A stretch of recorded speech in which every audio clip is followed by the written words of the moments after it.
When three corporate killers corner a terrified lawyer at a family pizza night, they have no idea the quiet single father at table 7 once carried the Navy SEAL trident.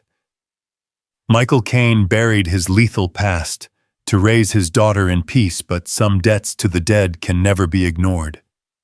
Tonight, Sophie will discover her daddy isn't just a plumber. He's a weapon that powerful men should fear. Follow this explosive story to the end and comment on your city so I can see how far this tale of justice and redemption travels across the world. The fluorescent lights of Tony's family diner cast their familiar warm glow across red vinyl booths as Michael Caine watched his 8-year-old daughter Sophie carefully arrange pepperoni slices on her pizza slice into a perfect smiley face. Her tongue poked out slightly in concentration, the same way it did when she worked on her homework at their kitchen table back home. "Daddy, look!" Sophie held up her creation proudly, grease glistening on her small fingers. "Mr. Pizza is happy tonight." Michael's weathered face softened into a genuine smile, the kind that seemed to erase years of invisible weight from his shoulders. "He sure is, sweetheart.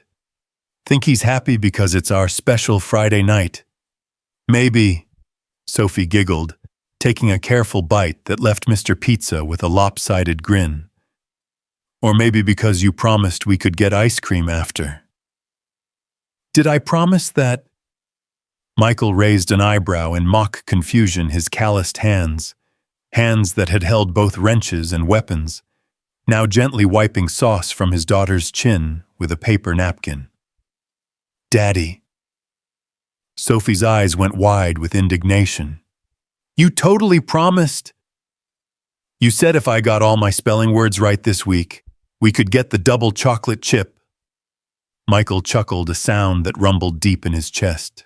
At 34, he carried himself with the quiet confidence of a man who had seen the world's darkest corners, but chose to focus on its brightest lights. Tonight, that light was his daughter's laughter, echoing through their favorite corner booth at Tony's. The diner was exactly what small-town America was supposed to feel like. Checkered floors worn smooth by decades of work boots and Sunday shoes, walls lined with photographs of local high school football teams and proud military families, and the constant hum of conversation mixing with the sizzle of the grill. Tony Marcelli himself worked behind the counter, his thick Italian accent calling out orders to his wife Maria, who had been serving coffee and comfort food to 3 generations of families. This was their ritual. Every Friday night for the past 2 years, since Michael had moved them to the quiet town of Cedar Falls after everything changed, Sophie would finish her homework. Michael would close up his plumbing business for the weekend, and they'd drive the 10 minutes to Tony's in his well-maintained pickup truck. It was routine, it was safe, and it was theirs. Michael had built their entire life around safety and routine. The mortgage on their small 2-bedroom house was modest enough that his plumbing work easily covered it. Sophie attended Cedar Falls Elementary, where the biggest drama was usually which kid forgot their lunch money. They went to church on Sundays, not because Michael was particularly religious, but because it was what normal families did, and normal was what he desperately wanted to give his daughter. Nobody in Cedar Falls knew that Michael Caine had once been Master Chief Petty Officer Michael Caine, Navy SEALs Team 6. Nobody knew about the missions in places that didn't officially exist, about the men he'd killed in defense of freedom, about the brothers he'd lost in mountains and deserts half a world away. They saw a quiet widower who fixed their leaky pipes with steady hands and never charged more than fair.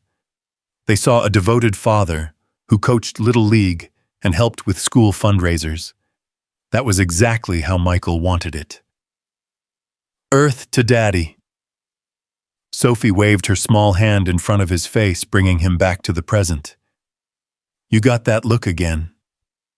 "What look is that, kiddo?" "The one where you're thinking about something far away. Mommy used to get that look too before." Michael felt his chest tighten. Sarah had been gone for 3 years now, taken by cancer when Sophie was just 5. Those had been the hardest months of his life, watching his wife fade while trying to explain to a kindergartner why Mommy was getting thinner and more tired each day. Sarah's death had been the final push that drove him away from the teams, away from a life of constant deployment and danger toward this quiet existence where his daughter could grow up with at least one parent always present. "Sorry, sweetheart. Just thinking about how lucky I am to have my best girl all to myself tonight." Sophie beamed, her earlier concern forgotten. "I'm your best girl forever and ever, right? Forever and ever plus infinity." It was their special phrase, the one that had started when Sophie was afraid of monsters under her bed. Michael would tuck her in and promise that his love for her was forever and ever plus infinity, which was bigger than any monster could ever be. The diner's bell chimed as the front door opened, bringing with it a gust of cool October air. Michael's eyes automatically tracked the movement. Old habits from a life where situational awareness meant the difference between coming home and coming home in a box. A woman entered, maybe 30 years old, with auburn hair pulled back in a professional bun, and wearing a charcoal gray business suit that looked expensive but lived in. She paused just inside the doorway, her green eyes scanning the diner with the quick, nervous movements of someone who wasn't quite sure they wanted to be there. Her gaze lingered on the exit, then swept across the scattered evening customers. A trucker finishing his coffee at the counter, an elderly couple sharing a piece of apple pie, a group of teenagers celebrating someone's birthday in the back corner booth. The woman clutched a leather briefcase against her chest like a shield and chose a table near the middle of the diner, her back to the wall. Another automatic habit that Michael recognized: never sit with your back exposed to the room. "Daddy, why is that lady scared?" Michael looked down at Sophie, surprised by her observation. His daughter had always been perceptive, picking up on emotions and tensions that other kids her age might miss. It was both a blessing and a concern for a father who was trying to shelter her from the world's harsher realities. "What makes you think she's scared, sweetheart? She keeps looking at the door. And her hands are shaky, see?" Sophie pointed discreetly. The woman was indeed trembling slightly as she opened her briefcase and pulled out a manila folder thick with documents. Before Michael could respond, the bell chimed again. This time, 3 men entered in a way that immediately shifted the atmosphere of the diner. They weren't dressed like the usual Cedar Falls crowd. Expensive suits, polished shoes, and movements that spoke of purpose rather than casual dining. The lead man was tall and lean, with silver hair slicked back and cold blue eyes that surveyed the room like a predator calculating angles. The 2 men flanking him were younger, broader, with the kind of build that came from serious gym time and possibly serious violence. One had a scar running from his left ear to his jaw, while the other kept his right hand suspiciously close to his jacket. They didn't wait to be seated. Instead, they walked directly toward the auburn-haired woman's table with the confidence of men who were used to getting what they wanted. Michael felt something cold settle in his stomach. The tactical part of his brain that he'd tried so hard to suppress began automatically cataloging details: 3 potential hostiles, probably armed civilian environment, with multiple innocents, including his daughter, exits limited, no backup, no weapons except... He forced himself to stop. This wasn't Afghanistan or Somalia. This was Tony's Diner in Cedar Falls, Ohio, where the most dangerous thing that usually happened was someone getting food poisoning from leaving potato salad in the sun too long at the church picnic. But the woman, Isabella, he could hear one of the men call her, had gone completely pale. Her hands were no longer just trembling. They were shaking badly enough that the papers she'd been holding scattered across the table. "Isabella Ward," the silver-haired man said, his voice carrying clearly across the suddenly quieter diner. Other conversations had begun to die down as people sensed the tension. "We need to talk." "I told you on the phone, Mr. Davidson." Isabella's voice was steady despite her obvious fear. "I have nothing to discuss with Blackwater Industries." Blackwater Industries. Michael knew that name, though he wished he didn't. They were one of the major defense contractors that had made billions during the wars in Iraq and Afghanistan. They also had a reputation for playing fast and loose with regulations when it came to protecting their profits. "I think you do," Davidson replied, sliding uninvited into the booth across from her. His two companions remained standing, effectively boxing her in. "Especially considering the unfortunate documents you seem to have come into possession of." Tony Marcelli looked up from behind the counter, his face creased with concern. Cedar Falls was the kind of place where everyone looked out for everyone else, and three strangers intimidating a woman in his diner didn't sit well with the old Italian. "Hey!" Tony called out, his voice carrying the authority of a man who had run his establishment for 30 years. "You boys order something, or you need to move along." The scarred man turned toward Tony with a look that could have frozen hell. "This is a private conversation, old man. Mind your business."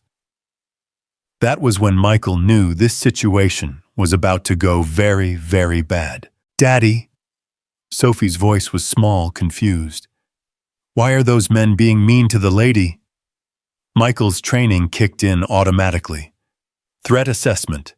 3 hostiles, unknown weapon status, but probable civilian casualties, likely. If situation escalated, daughter in immediate danger zone. Mission parameters: protect Sophie. Minimize civilian casualties. Neutralize threat, if necessary. But this wasn't a mission. This was supposed to be pizza night with his little girl. "Sophie," he said quietly, his voice taking on a tone she'd never heard before, calm, controlled, and carrying an undercurrent of absolute authority. "I need you to do exactly what Daddy says, okay?" "Okay," she whispered, her eyes wide but trusting. "Slide down under the table, but don't go anywhere else. Stay right there and don't come out until I tell you. Can you do that for me?" "But Daddy," Sophie. The single word carried enough weight that she immediately scooted off her side of the booth and tucked herself under the table without another question. Back at Isabella's table, the situation was deteriorating rapidly. "Those documents belong to Blackwater Industries," Davidson was saying, his voice low, but carrying in the increasingly quiet diner. "They were stolen property, and we want them back." "They're evidence of criminal activity," Isabella shot back, some steel entering her voice. "Evidence that your company has been defrauding the government for years, getting soldiers killed with defective equipment and covering it up." "Careful, Miss Ward. Slander is a serious accusation. So is treason." The word hung in the air like a live grenade. Michael could see other patrons beginning to shift uncomfortably, some reaching for purses and wallets as they prepared to leave. The teenagers in the back booth were whispering urgently to each other, their earlier celebration forgotten. Davidson's facade of civility began to crack. "You have no idea what you're playing with. Some things are bigger than one idealistic lawyer's sense of justice.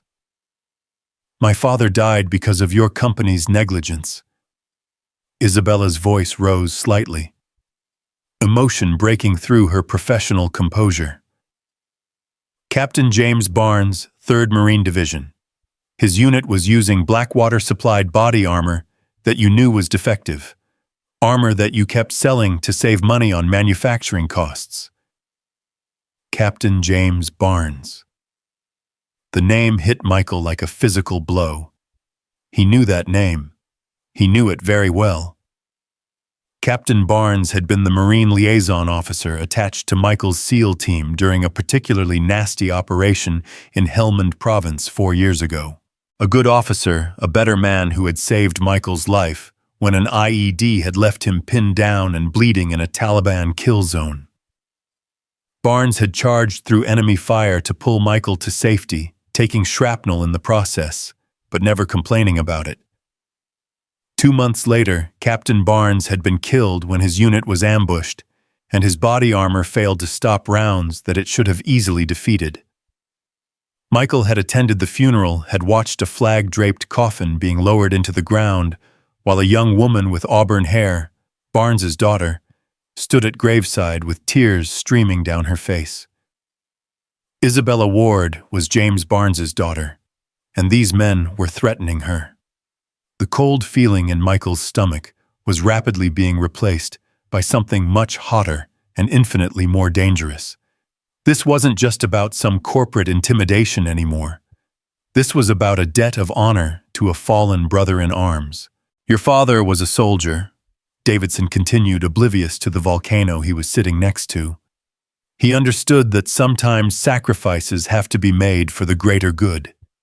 You should understand that too. The greater good? Isabella's voice was incredulous. You mean Blackwater's profit margins? I mean national security. Those documents contain classified information that could compromise ongoing operations. People could die if they're made public. People already died because of what's in those documents. Davidson leaned forward, his mask finally slipping completely. Listen carefully, Miss Ward. You're going to hand over those documents, and you're going to forget you ever saw them. You're going to drop your investigation, stop making noise, and go back to whatever small-town law practice will have you. Because if you don't, he let the threat hang in the air.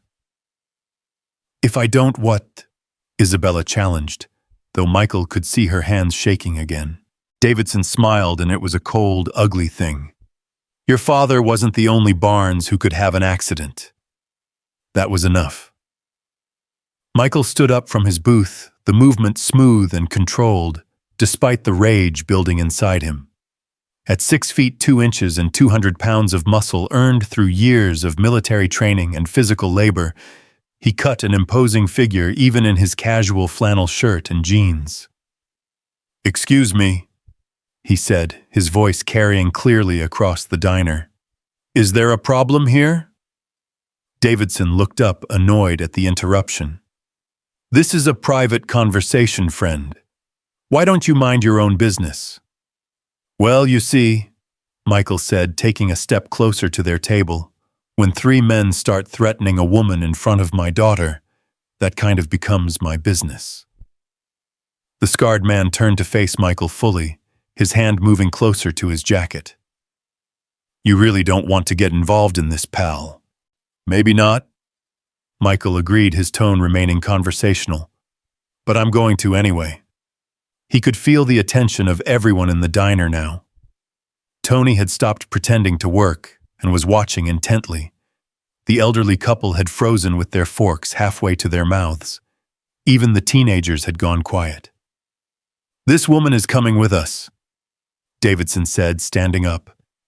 He was slightly taller than Michael, but carried himself with the soft confidence of a man who had others do his violence for him. She has something that belongs to my employers. Funny thing about that, Michael replied, taking another step closer. She doesn't look like she wants to go anywhere with you. Isabella was staring at him with a mixture of hope and terror. She probably thought he was just some good Samaritan who had no idea what he was walking into. She had no way of knowing that he had been in firefights with some of the most dangerous men on earth, or that he owed her father a debt that could never truly be repaid. Last warning, the third man said, the one who hadn't spoken yet. Walk away. No, Michael said simply. Davidson sighed theatrically. Mr. Torres, would you please explain to our good Samaritan here why he should reconsider his heroic impulses? The scarred man, Torres, smiled and reached inside his jacket. Michael could see the outline of a shoulder holster could read the man's intentions in his body language and the cold calculation in his eyes. This was the moment where everything changed, where the quiet life he had built for himself and Sophie collided with the violent world he had tried to leave behind, where Master Chief Petty Officer Michael Caine would have to surface again, whether he wanted to or not, because there were some things that couldn't be walked away from, some debts that couldn't be ignored, some lines that couldn't be crossed. And threatening Captain Barnes's daughter was definitely crossing that line. "Sophie," Michael called out quietly, never taking his eyes off Torres. "Stay exactly where you are, sweetheart. Don't move, don't look, don't come out no matter what you hear. Promise me." "I promise, Daddy," came a small voice from under the table. Torres's hand emerged from his jacket, holding a Glock 19, but he made the mistake of trying to be subtle about it, keeping the weapon low and close to his body. He obviously planned to intimidate rather than shoot immediately, a tactical error that would cost him dearly. "Like I said," Torres growled, "you really don't want to." Michael moved. 4 years of civilian life hadn't dulled his reflexes or muscle memory. He stepped inside Torres's guard, faster than the man could react, his left hand clamping down on the gunman's wrist, while his right drove upward in a vicious uppercut that connected with Torres's solar plexus. The air exploded out of Torres's lungs in a whoosh, and the gun clattered to the floor. Before Torres could recover, Michael spun him around and drove his knee into the man's kidney, then followed up with an elbow strike to the base of his skull. Torres dropped like a sack of cement unconscious before he hit the checkered linoleum. The entire sequence had taken less than 3 seconds. The diner erupted in chaos. Several patrons screamed, chairs scraped against the floor as people scrambled to get away from the violence, and Tony was shouting something in rapid Italian while reaching for the phone behind the counter. The third man was faster than his partner had been, his own weapon already clearing leather as he adjusted his aim toward Michael. But Isabella Ward proved she was her father's daughter by grabbing her ceramic coffee mug and hurling it at the gunman's head. The improvised projectile connected with his temple in a spray of coffee and ceramic shards, ruining his aim just long enough for Michael to close the distance.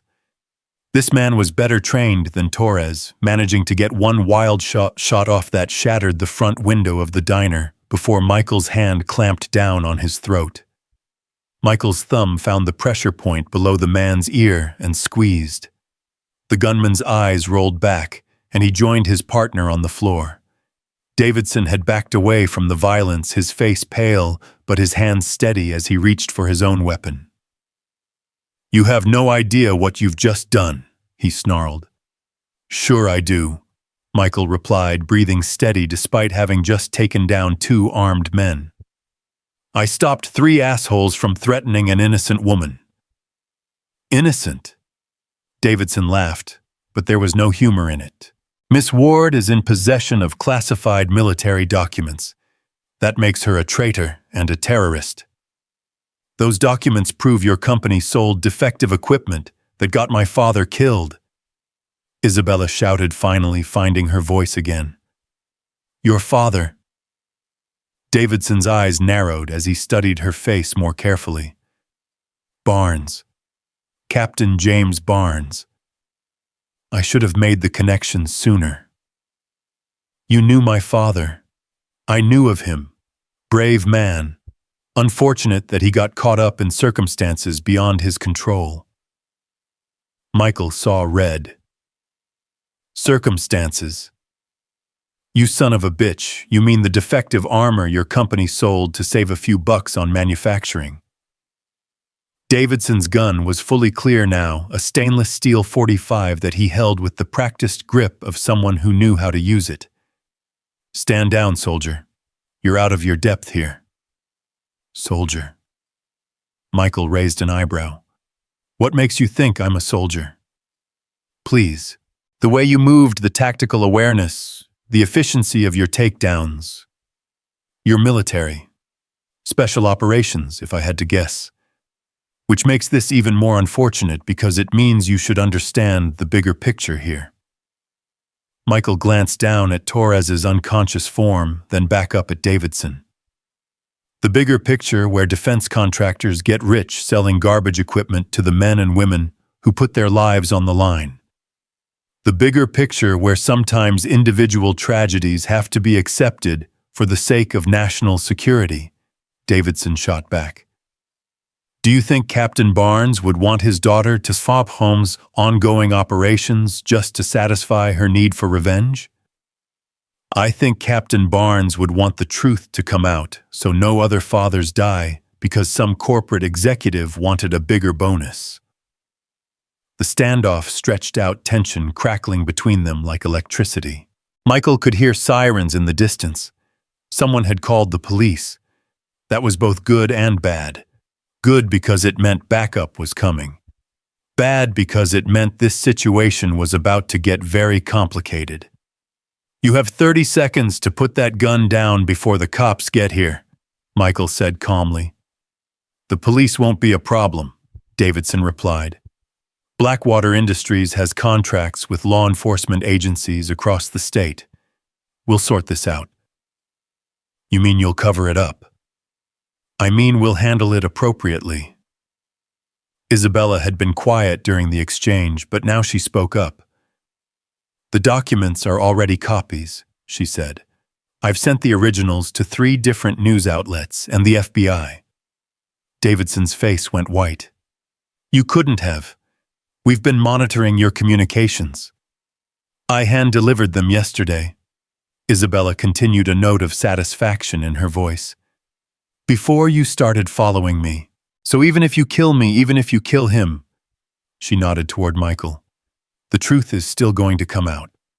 Michael saw the moment when Davidson made his decision. Saw it in the subtle shift of his shoulders, the way his grip tightened on the pistol, the cold calculation that came over his features. Then you've signed all our death warrants, Davidson said, and began to raise his weapon. Michael was already moving, diving to his left and rolling behind an overturned table as Davidson's first shot splintered the air where he had been standing. Isabella screamed and dropped to the floor, covering her head with her hands. Stay down, Michael shouted to everyone in the diner as Davidson fired twice more bullets, punching holes in the vinyl booth seating. Michael came up from behind the table with Torres's dropped Glock in his hand, muscle memory taking over as he acquired his target and squeezed the trigger in one smooth motion. The bullet took Davidson's center mass, spinning him around and dropping him to the floor in a spreading pool of blood. Sudden silence fell over the diner, broken only by the sound of sirens getting closer and the quiet sobbing of terrified customers. Michael safed the weapon and set it on the floor, then immediately went to check on Sophie. She was still huddled under their table, her small body shaking, but otherwise unharmed. It's okay, sweetheart, he said softly, gathering her into his arms. It's over now. Daddy, you... Sophie couldn't seem to find the words. I know, baby. I know. But sometimes daddies have to do scary things to protect people. Isabella had picked herself up off the floor and was staring at Michael with a mixture of awe and confusion. Who are you? She asked quietly. Michael looked at her for a long moment, seeing her father's eyes staring back at him. Captain Barnes, who had risked everything to save a stranger's life in a foreign desert, who had died because corporate greed had valued profit over protection. My name is Michael Caine, he said finally. I served with your father in Afghanistan. Isabella's eyes went wide. You knew him. He saved my life, Michael said simply. Guess tonight I got to return the favor. The police burst through the front door, then weapons drawn and voices shouting commands. Michael immediately raised his hands, keeping one arm protectively around Sophie. I'm the one who called it in, Tony Marcelli announced loudly. These 3 men came in threatening the lady. This man here, he pointed at Michael, he protected her. As the paramedics worked on the wounded Davidson and the unconscious gunman, and the police began taking statements from witnesses, Michael found himself wondering how he was going to explain this to Sophie. How he was going to explain that her daddy used to be someone very different, someone capable of violence that she should never have to see. But as he looked down at his daughter's trusting face and across the room at Isabella Ward, clutching her father's evidence against her chest, Michael realized that some secrets couldn't be kept forever. And maybe, just maybe, that wasn't entirely a bad thing. The quiet life he had built in Cedar Falls was over.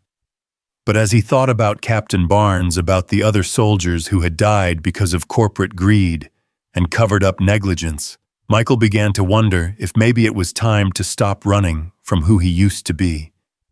Maybe it was time to be that person again. For justice.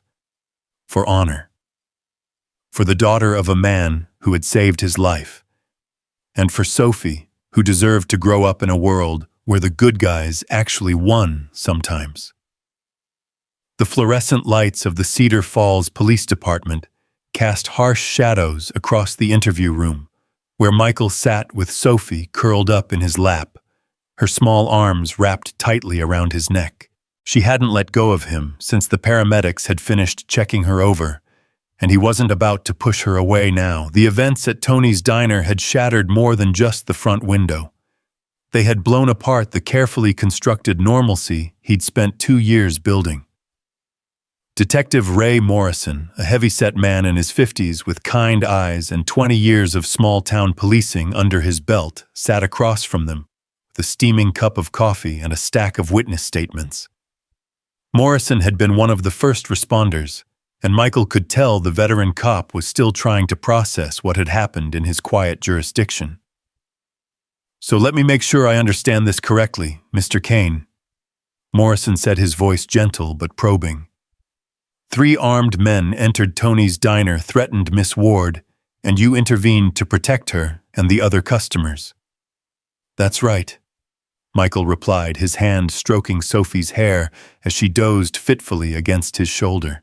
The adrenaline crash had hit her hard, and exhaustion was finally winning out over terror. "And you've never seen any of these men before tonight?" "Never." Morrison consulted his notes. "Tony Marcelli says you moved like you had training, military training. Care to elaborate on that?" Michael had been dreading this question, knowing it would come eventually. In a perfect world, he could have deflected it, maybe claimed some martial arts classes or security work. But there had been too many witnesses, and his actions had been too precise, too efficient for civilian self-defense training. "Navy," he said simply. 8 years. "What kind of work did you do in the Navy?" The pause stretched out long enough that Morrison raised an eyebrow. Sophie stirred in Michael's arms, mumbling something about Mr. Pizza in her sleep. "Special operations," Michael finally admitted. Morrison's pen stopped moving. "SEAL. Yeah. Jesus Christ." Morrison leaned back in his chair, suddenly looking at Michael with new eyes. "No wonder you took down 3 armed men like they were children. How long have you been out?"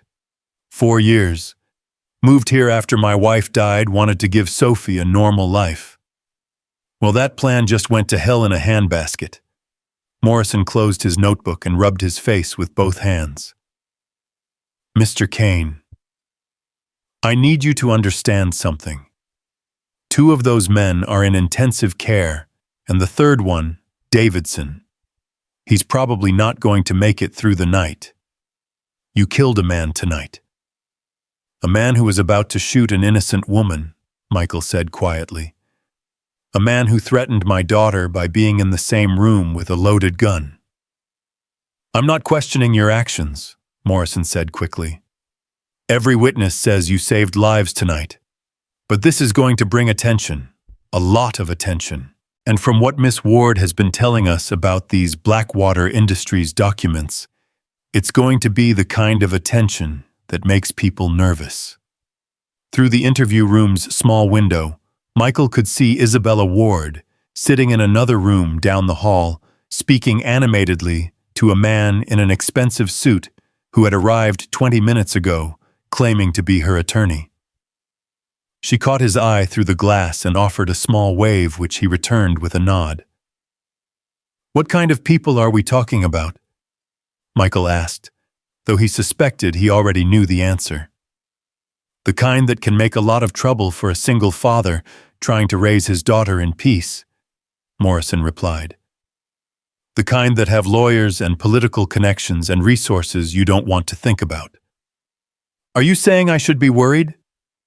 Morrison was quiet for a long moment, studying Michael's face. "I'm saying that men like Davidson don't usually operate alone, and companies like Blackwater don't usually take losses like this lying down." Before Michael could respond, there was a knock on the interview room door. A young officer poked his head in, looking harried. "Detective Morrison. There's a federal agent here to see you. Says it's about the shooting." Morrison muttered something under his breath that sounded distinctly unflattering about federal interference. "What agency?" "FBI. Agent Sarah Chen. She's got credentials and an attitude." "Of course she does." Morrison stood up his chair, scraping against the linoleum floor. "Mr. Kane, you sit tight for a few minutes. And whatever happens, don't say anything to anyone without a lawyer present." "Am I under arrest?" "Not yet, but the night's still young." Morrison left, and Michael found himself alone with his sleeping daughter and a growing sense that his carefully ordered world was about to become very complicated very quickly. Through the thin walls, he could hear raised voices from the hallway. Morrison arguing with someone who spoke with the crisp authority of federal law enforcement.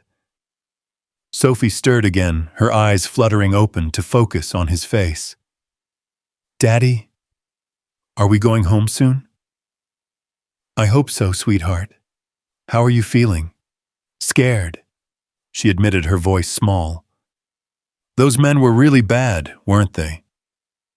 Michael considered his words carefully. Sophie had seen him hurt people tonight, had witnessed violence that no 8-year-old should ever have to see. He could try to explain it away, minimize it, but he had learned long ago that children often understood more than adults gave them credit for. Yes, they were bad men. They were trying to hurt that lady, and I couldn't let that happen. "Because you're a hero." The word hit him like a physical blow. Hero. If only she knew the things he had done, the people he had killed in dark places far from home. If only she knew about the nightmares that still woke him up some nights, about the faces that haunted his dreams. "I'm just your daddy," he said finally, "and my job is to protect you and keep you safe. But you protected the lady too. That makes you a hero." Before Michael could figure out how to respond to that, the interview room door opened again. A woman in her 30s entered, wearing a crisp black suit and carrying herself with the unmistakable bearing of federal authority. She had Asian features, short black hair, and eyes that missed nothing as they swept the room and cataloged every detail. "Mr. Kane, I'm Special Agent Sarah Chen, FBI." She held up her credentials for inspection. "I need to speak with you about what happened tonight. Detective Morrison told me not to talk to anyone without a lawyer." "Detective Morrison doesn't understand the scope of what we're dealing with here," Chen replied, pulling out a chair and sitting down without invitation. "This isn't just about a shooting in a small-town diner, Mr. Kane. This is about national security." Sophie had tensed in his arms at the sound of the stranger's voice, and Michael could feel her small body trembling slightly. "My daughter needs to get home," he said. "It's been a long night." "I understand that, and I sympathize, I really do. But 3 men are dead or dying because of what happened tonight, and the woman they were threatening is in possession of documents that could compromise ongoing military operations." Documents that prove a defense contractor has been selling defective equipment that gets soldiers killed, Michael countered. Chen's expression didn't change. That's not your concern. It is when one of those soldiers was Captain James Barnes, who saved my life in Afghanistan. Now Chen did react, her eyes sharpening with interest. You served with Captain Barnes. SEAL Team 6, Helmand Province, 2021. Barnes was the Marine liaison on Operation Fallen Angel. Good man. Didn't deserve to die because some corporate executive wanted to pad his bonus. Chen pulled out a tablet and began swiping through what looked like military records. Master Chief Petty Officer Michael Caine, 8 years active duty, multiple deployments, Navy Cross Silver Star, Purple Heart. She looked up from the tablet. Quite a record. What made you leave? My wife died. My daughter needed a father more than the Navy needed another operator. And yet here you are 4 years later, right back in the middle of a classified military operation. Michael felt something cold settle in his stomach. What classified operation? Chen glanced at Sophie, who was watching the conversation with wide, frightened eyes. Perhaps we should continue this discussion privately. My daughter stays with me. Whatever you have to say, you can say it in front of her. Mr. Caine, I don't think you understand. I understand plenty. Michael cut her off. I understand that 3 men with guns threatened an innocent woman in front of my child. I understand that those men worked for a company that's been defrauding the government and getting soldiers killed. And I understand that you're here trying to cover it up instead of investigating it. Chen's professional composure cracked slightly. It's not that simple. It never is it? There's always some bigger picture, some national security concern that justifies letting the bad guys walk away. Michael's voice was getting harder, edges of the old anger starting to show through. How many more soldiers have to die to protect Blackwater's profits? You think this is about profits? Chen leaned forward, her voice dropping to a whisper. Those documents that Miss Ward has don't just expose Blackwater's quality control issues. They contain details about classified weapons systems, troop movements, operational security protocols. If they're made public, people will die. A lot of people. Michael studied her face, looking for tells for signs of deception. Years of interrogating prisoners and dealing with intelligence officers had taught him to read people, and Agent Chen was telling the truth as she understood it. Then maybe the real question is how a defense contractor got access to that kind of classified information in the first place, he said. That's above both our pay grades. Is it? Because it seems to me like that's exactly the kind of thing the FBI should be investigating. Chen was quiet for a long moment, clearly weighing her words. There are investigations ongoing, multiple investigations. But they take time and they require a delicate touch. Miss Ward's crusade could derail months of careful work. Or it could expose the truth. The truth isn't always the most important thing, Miss Caine. Sometimes stability matters more. Sophie had been listening to the conversation with the intensity that children bring to adult discussions they don't fully understand, but know are important. Now she spoke up, her voice small but clear. My teacher says telling the truth is always right, even when it's hard. Chen looked at her with something that might have been sympathy. Your teacher is a wise woman, sweetheart. But sometimes adults have to make complicated choices. Daddy says choices aren't complicated. You either do the right thing or you don't. Michael felt a surge of pride at his daughter's words, even as he recognized the uncomfortable truth in them. Sophie's right, he said. Captain Barnes died because Blackwater sold defective armor. Other soldiers died for the same reason. That's murder, Agent Chen, and covering it up makes you an accessory. You don't know what you're talking about. Don't I? I've been there, Agent Chen. I've worn that armor, trusted my life to equipment that some contractor built. And I've seen what happens when profit margins matter more than the lives of the people who serve. Chen stood up abruptly, her chair scraping against the floor. Mr. Kane, but I'm going to be very clear with you. Miss Ward is going to disappear those documents. She's going to go back to whatever small-town law practice will have her, and she's going to forget this ever happened. And you're going to go back to fixing pipes and coaching Little League. And if we don't, Chen's expression hardened, then you'll discover that Blackwater Industries isn't the only organization with resources and connections. The federal government has a long memory and a longer reach. The threat hung in the air between them like poison gas. Michael felt Sophie tense in his arms, and he realized that his daughter was getting an education tonight in how the world really worked, in how power protected itself and crushed anyone who got in the way. Are you threatening my family, Agent Chen? I'm explaining reality to you, Mr. Kane. Sometimes reality is threatening. Before Michael could respond, the interview room door burst open, and Detective Morrison came in looking like he'd been through a blender. His hair was disheveled, his shirt was wrinkled, and he had the expression of a man who had just been steamrolled by forces beyond his control. Agent Chen, I need you to step outside for a moment, Morrison said, his voice tight with barely controlled anger. Detective, we're in the middle of outside, now. Chen looked like she wanted to argue, but something in Morrison's tone must have convinced her to choose her battles. She left without another word, though not before giving Michael a look that promised their conversation wasn't over. Morrison waited until the door closed behind her, then turned to Michael with exhaustion written across his face.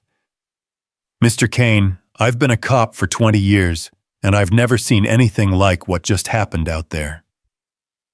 What do you mean? I mean, I had 3 federal agents, 2 military contractors, and a state prosecutor all show up in the last hour, all demanding different things. The feds want to classify everything that happened tonight. The contractors want to confiscate Miss Ward's documents, and the prosecutor wants to charge you with manslaughter. Michael felt the bottom drop out of his stomach. Manslaughter. Excessive force. They're saying you used deadly force against Davidson when a non-lethal response would have been sufficient. He was about to shoot Isabella Ward. I saw him make the decision. I believe you. Hell, everyone who was there believes you. But that doesn't matter if someone with enough juice wants to make an example out of you. Sophie had gone very still in Michael's arms, and he could feel her small body starting to shake again. She didn't understand all the legal terminology, but she understood enough to know that her daddy was in trouble. What are my options? Michael asked quietly. Morrison sat down heavily, looking older than his years. Honestly, not many. The feds are going to do whatever the feds are going to do, and local law enforcement doesn't have much say in it. But I can tell you this. Miss Ward's lawyer is raising holy hell out there. Apparently, she's got some connections of her own. What kind of connections? The kind that make federal agents nervous. I don't know the details, but her lawyer made some phone calls, and suddenly everyone's being very polite and very careful about proper procedure. Through the window, Michael could see Isabella Ward standing in the hallway, her arms crossed and her expression fierce as she spoke to her lawyer. Even exhausted and traumatized, she carried herself with the same unflinching determination that her father had shown in Afghanistan. Detective Morrison, Michael said carefully. What would happen if I wanted to take Sophie and leave town tonight? Morrison's expression grew grim. I'd strongly advise against that, Mr. Kane. Right now, you're a witness and possibly a suspect. You start running and you become a fugitive. That's not a line you want to cross, especially with a little girl depending on you. And if I stay, Then you trust the system to work the way it's supposed to work, which granted doesn't always happen, but it's better than the alternative. Michael looked down at Sophie, who had dozed off again, despite the chaos around her. She looked so small and vulnerable in his arms, so trusting that her daddy would figure out a way to keep her safe. The weight of that trust was almost crushing. How long do I have to decide? Not long. They're going to want to move on this quickly before word gets out, and it becomes a media circus. My guess is they'll want everything wrapped up by morning. The interview room door opened again, and Isabella Ward entered with her lawyer in tow. Up close, Michael could see that she had her father's eyes, green and determined and completely uncompromising when she believed she was right.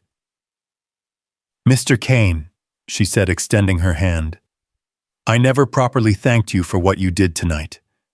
I'm Isabella Ward, and this is my attorney, Marcus Webb." Michael shook her hand, noting the firm grip and the calluses that spoke of someone who worked with her hands as well as her mind. "You don't need to thank me, Miss Ward. Your father saved my life once. I owed him." "Marcus has been explaining the legal situation to me," Isabella continued. "It sounds like we're both in a considerable amount of trouble." Webb, a distinguished man in his 60s with silver hair, and the bearing of someone who had spent decades in courtrooms, nodded grimly. "The federal government is claiming that Miss Ward's documents contain classified information that poses a threat to national security. They're invoking the Espionage Act." "The Espionage Act," Morrison whistled low. "That's serious business. Serious enough to put both of you in federal prison for a very long time," Webb confirmed. "However, there may be some options available to us." "What kind of options?" Michael asked. Webb glanced at Sophie, then back at Michael. "Perhaps we should discuss this privately." "No," Michael said firmly. "Whatever you have to say it here. I'm not leaving my daughter alone with all this chaos going on." Webb nodded with understanding. "Very well. Miss Ward's documents don't just implicate Blackwater Industries in fraud and negligence. They also suggest corruption that goes much higher up the chain of command. We're talking about Pentagon officials, congressional oversight committees, possibly even cabinet-level involvement." Michael felt a chill run down his spine. How high up? High enough that bringing this to light could bring down some very powerful people. People who have a vested interest in making sure that doesn't happen. Which is why they're trying to bury it under national security claims, Isabella added, her voice bitter. They can't refute the evidence, so they're trying to classify it. "But here's the thing," Webb continued, his voice taking on the tone of a man who had found a weakness in his opponent's armor. "The classification has to be legitimate. If it can be shown that the government is using classification to cover up criminal activity rather than protect legitimate national security interests, then the Espionage Act claims fall apart." "And how do we prove that?" Michael asked. "By making sure the right people see these documents. People who can't be bought or intimidated. People who have the authority to investigate and the integrity to follow the evidence wherever it leads." Detective Morrison leaned forward, his cop instincts engaged. "What people are we talking about?" Webb smiled for the first time since entering the room. Isabella's father wasn't just a Marine captain. He was also the son of Senator Margaret Barnes, the ranking member of the Senate Armed Services Committee. Michael's eyes widened. "Senator Barnes is Isabella's grandmother." "Was," Isabella corrected quietly. "She passed away 2 years ago. But her staff is still there, and they remember my father. More importantly, they remember the promises she made about rooting out defense contractor corruption." "So what's the plan?" Morrison asked. Webb pulled out his phone and showed them a number. "We call Senator Patricia Williams, the current chair of the Armed Services Committee. She and Senator Barnes were close friends, and she's been pushing for defense contractor oversight for years. If we can get these documents to her before the feds can shut us down." "Then what?" Michael asked. "We're still looking at federal charges. Sophie still loses her father." Isabella reached out and touched his arm gently. "Maybe not. If this becomes a congressional investigation, instead of a criminal prosecution, if the focus shifts to the real criminals instead of the whistleblowers, then we might have a chance." "That's a lot of maybes," Michael pointed out. "It's the only shot we have," Webb replied. "Unless you want to spend the next 20 years in federal prison while Blackwater continues to profit from defective equipment that gets soldiers killed." Michael looked down at Sophie, still sleeping peacefully despite the chaos around her. She trusted him to keep her safe, to make the right choices, to be the father she needed. But what was the right choice here? Keep his head down and hope the system worked, or stand up and fight, knowing that failure meant losing everything? The answer came to him in his daughter's own words. Choices aren't complicated. You either do the right thing or you don't. "Make the call," he said. Webb nodded and stepped outside to use his phone. Isabella took the chair that Agent Chen had vacated, studying Michael's face with curious eyes.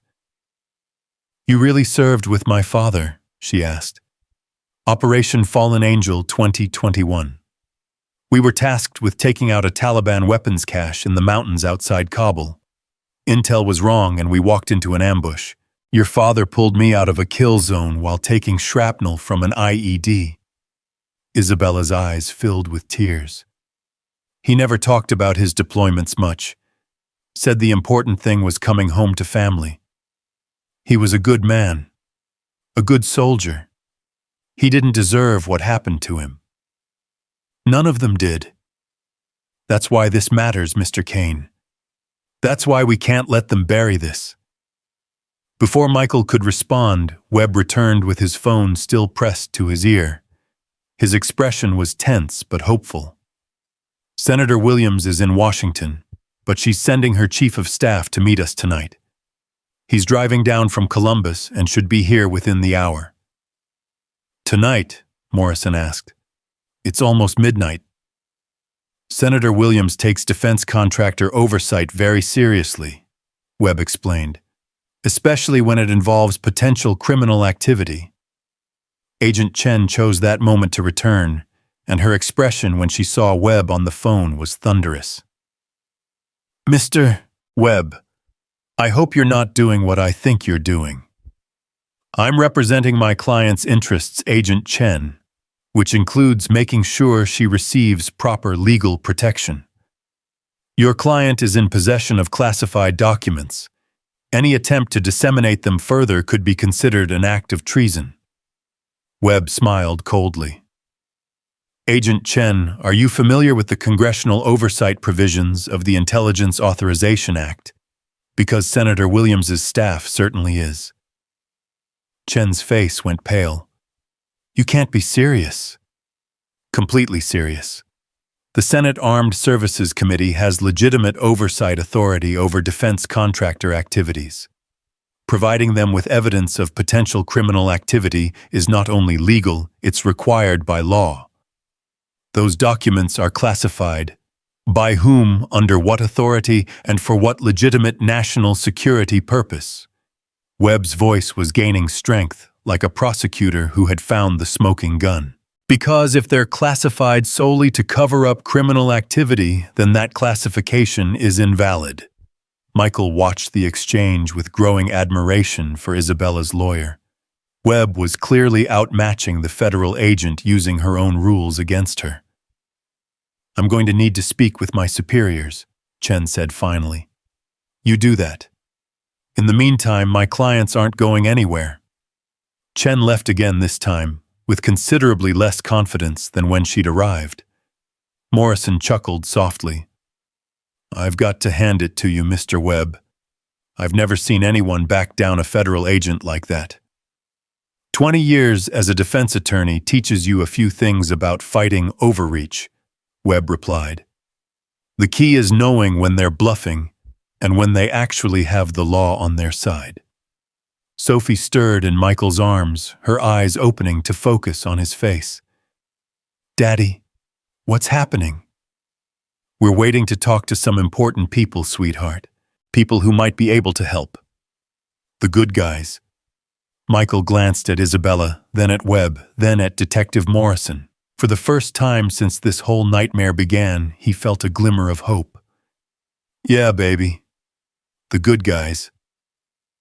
The next hour passed slowly, filled with hushed conversations and the distant sound of phones ringing in other parts of the police station. Michael could see federal agents conferring in small groups, their body language suggesting heated discussions about how to proceed. Finally, just after 1 a.m., a black sedan pulled up outside the station. A tall man in his 40s got out, straightened his tie, and walked through the front doors with the confident stride of someone who was used to being the smartest person in the room.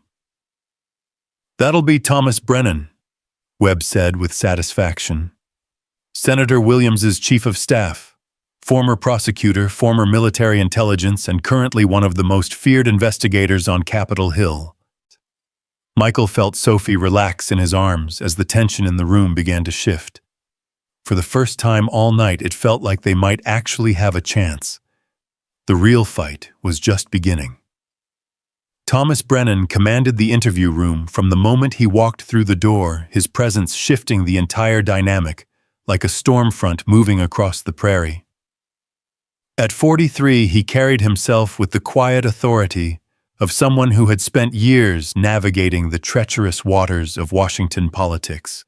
But his sharp gray eyes held the calculating intensity of his former military intelligence career. Michael immediately recognized the type, the kind of man who could dissect a situation in seconds and find the weakness in any opponent's position. Brennan's handshake was firm but brief, his attention already moving to assess everyone in the room with the efficiency of a targeting computer. "Miss Ward," Brennan said, his voice carrying a slight Boston accent that spoke of working-class roots despite his expensive suit. "Senator Williams asked me to express her personal condolences regarding your father. Captain Barnes was mentioned in several committee hearings as an exemplary officer." Isabella's composure, which had held steady through hours of chaos, finally cracked slightly at the unexpected kindness. "Thank you, Mr. Brennan. That means a lot. Your grandmother was one of the finest senators I ever worked with," Brennan continued. "She would have been proud of what you're doing here tonight." Michael watched the exchange, noting how Brennan had immediately established emotional connection and moral authority before moving to business.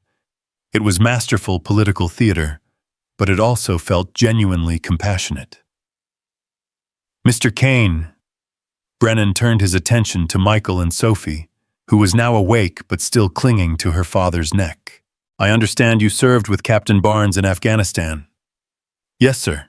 He saved my life during Operation Fallen Angel." "I remember that operation. 18 Taliban killed major weapons cache, destroyed 0 American casualties, except for Captain Barnes's shrapnel wounds." The fact that Brennan knew operational details that were probably still classified told Michael everything he needed to know about the man's security clearance and connections. This wasn't some political hack. This was someone with real access to real information. "How much do you know about what happened here tonight?" Webb asked, settling into his role as the group's legal coordinator. Brennan pulled out a tablet and began scrolling through what looked like official reports. "I know that 3 operatives working for Blackwater Industries attempted to intimidate Miss Ward into surrendering evidence of corporate malfeasance. I know that Mr. Sinitjes Kane intervened to protect her, resulting in 2 critical injuries and 1 fatality. And I know that the FBI is trying to classify this entire incident under the Espionage Act." "Can they do that?" Michael asked. "Technically, yes. The executive branch has broad authority to classify information as in the interest of national security. However, Brennan's smile was sharp as a blade. That classification must be legitimate and lawful. Using classification to cover up criminal activity is itself a federal crime. Agent Chen chose that moment to return, flanked by two other federal agents Michael hadn't seen before. Her expression was grim but determined, like someone who had received clear orders from above. "Mr. Brennan," she said without preamble, "I need you and your clients to understand that you're interfering with an ongoing federal investigation. This matter involves classified defense contracts and sensitive national security information." Brennan didn't even look up from his tablet. "Agent Chen, I presume I've been reading your personnel file. 15 years with the Bureau, solid record currently assigned to the Counterintelligence Division. Tell me, when did defense contractor fraud become a counterintelligence matter?" Chen's face flushed slightly. "When it involves the compromise of classified military specifications and operational security protocols." "Ah." Brennan finally looked up, his gray eyes boring into Chen with uncomfortable intensity. "So you're saying that Blackwater Industries had access to classified military specifications? That's interesting because their public contracts specifically exclude them from that level of clearance. I'm not at liberty to discuss the details of..." "Of course you're not. Because discussing those details would reveal that someone in the Pentagon was illegally sharing classified information with private contractors. Someone who was probably being paid handsomely for that information." The room went dead silent. Michael could feel Sophie tense in his arms as she picked up on the sudden shift in atmosphere. Even Detective Morrison, who had been watching the proceedings with the bemused expression of a small-town cop in over his head, straightened up with interest.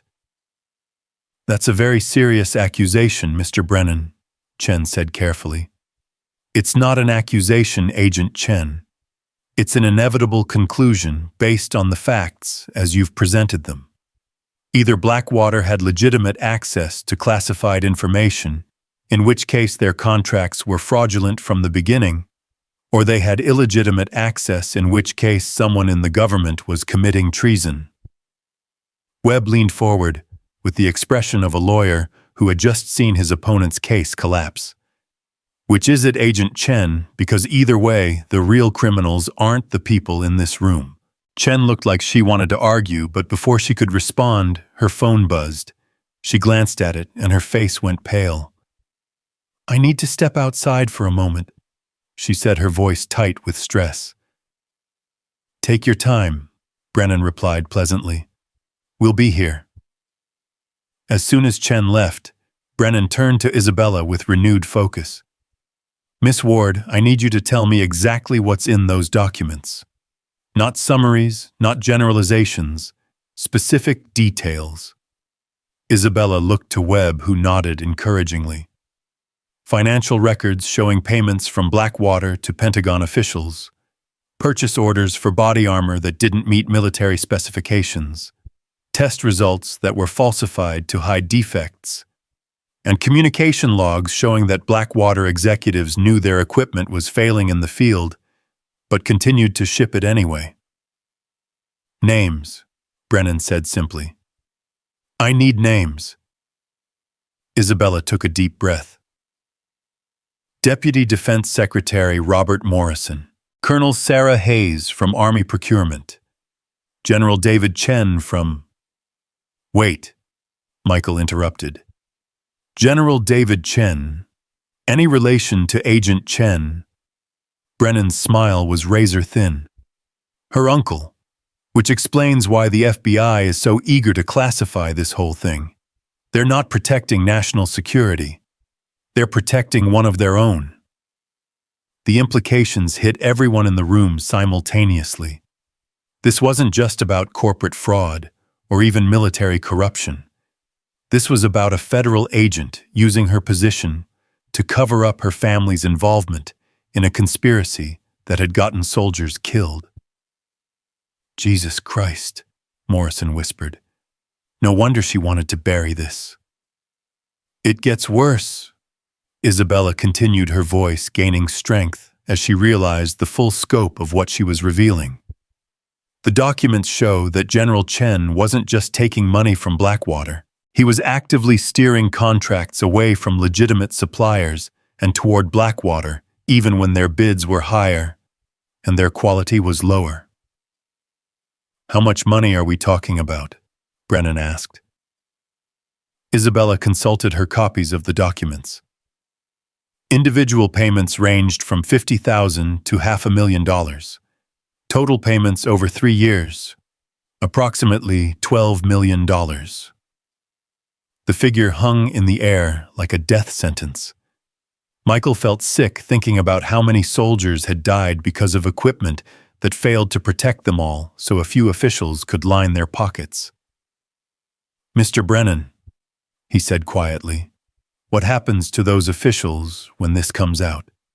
If we can prove the charges military officials face court-martial and federal prison, civilian officials face federal prosecution, and anyone who tried to cover it up faces obstruction of justice charges, including Agent Chen, especially Agent Chen."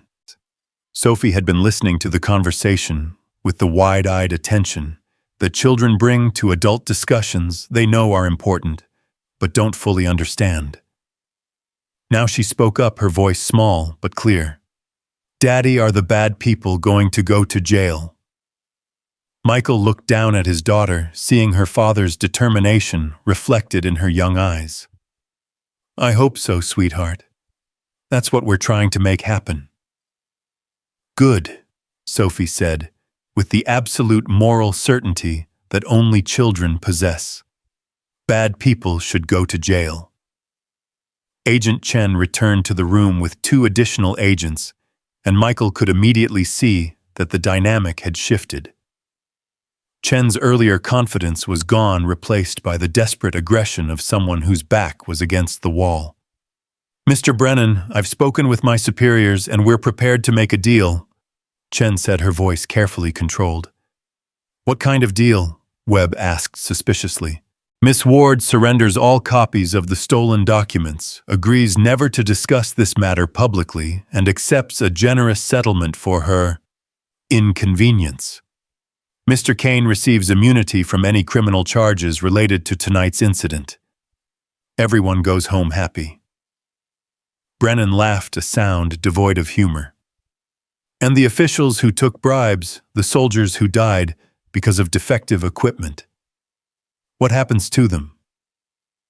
"That's not your concern." "Actually, Agent Chen, it's exactly my concern. You see, I represent the United States Senate, which has constitutional authority to investigate government corruption, and we take that responsibility very seriously." Chen's mask finally slipped completely. "You have no idea what you're playing with here, Brennan. This goes higher than you think. Higher than you can imagine." "How high?" Brennan's voice was deceptively casual. "Cabinet-level White House staff, the president himself. I'm not saying anything more without talking to your uncle first," Brennan interrupted. "Because that's who you've been protecting this whole time, isn't it? General David Chen, the man who sold out American soldiers for money." Chen's face went white with rage. "You can't prove any of that." "Actually, I can." Brennan held up his tablet showing what looked like bank records. "Funny thing about financial crimes, Agent Chen. There's always a paper trail. And when you know where to look, that trail leads to some very interesting places." Michael watched Chen's composure crumble in real time, and he felt a moment of something that might have been pity. She was a federal agent who had probably started her career wanting to serve her country, but family loyalty had led her down a dark path that was about to destroy everything she had worked for. "What do you want?" Chen asked, finally her voice barely above a whisper. "Full cooperation," Brennan replied. "Complete disclosure of all documents related to Blackwater Industries contracts. Names, dates, amounts, everything. And testimony before the Senate Armed Services Committee." "I can't do that." It would destroy my uncle's life. Your uncle destroyed his own life when he decided to take blood money, Isabella said, her voice hard as steel. My father died because of equipment your uncle knew was defective. How many other fathers died the same way? Chen looked around the room, searching for any ally, any way out of the trap she had walked into. But there was none. Michael could see the moment when she realized that her only choice was between cooperation and criminal prosecution. If I cooperate, she said slowly, what guarantees do I have immunity from prosecution for obstruction of justice charges? Brennan replied. Your uncle gets military justice, which is usually more lenient than federal court. And your career survives assuming you can live with yourself. It wasn't much of a choice, but it was the only one Chen had. Michael watched her weigh her options, seeing the internal battle between family loyalty and professional duty playing out across her face. I need to make some phone calls, she said finally. Make them fast, Brennan replied. Senator Williams wants a preliminary report on her desk by tomorrow morning, and the full committee will want to schedule hearings within the week. Chen nodded numbly and left the room with her fellow agents. The moment the door closed behind them, the tension in the room seemed to evaporate like steam. Is it over? Isabella asked, her voice hopeful but cautious. The crisis phase is over, Brennan replied. But the real work is just beginning.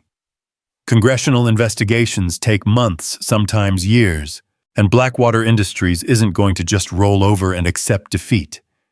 They'll fight this every step of the way. Michael felt Sophie relax against his chest as she finally allowed herself to believe that the immediate danger had passed.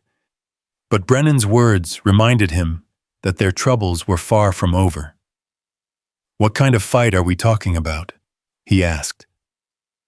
Brennan's expression grew serious. Legal challenges, media campaigns, political pressure, maybe even physical intimidation. These people have billions of dollars at stake, Mr. Kane. They won't hesitate to use every weapon at their disposal, including violence, if they think they can get away with it. Detective Morrison, who had been listening to the conversation with growing alarm, finally spoke up.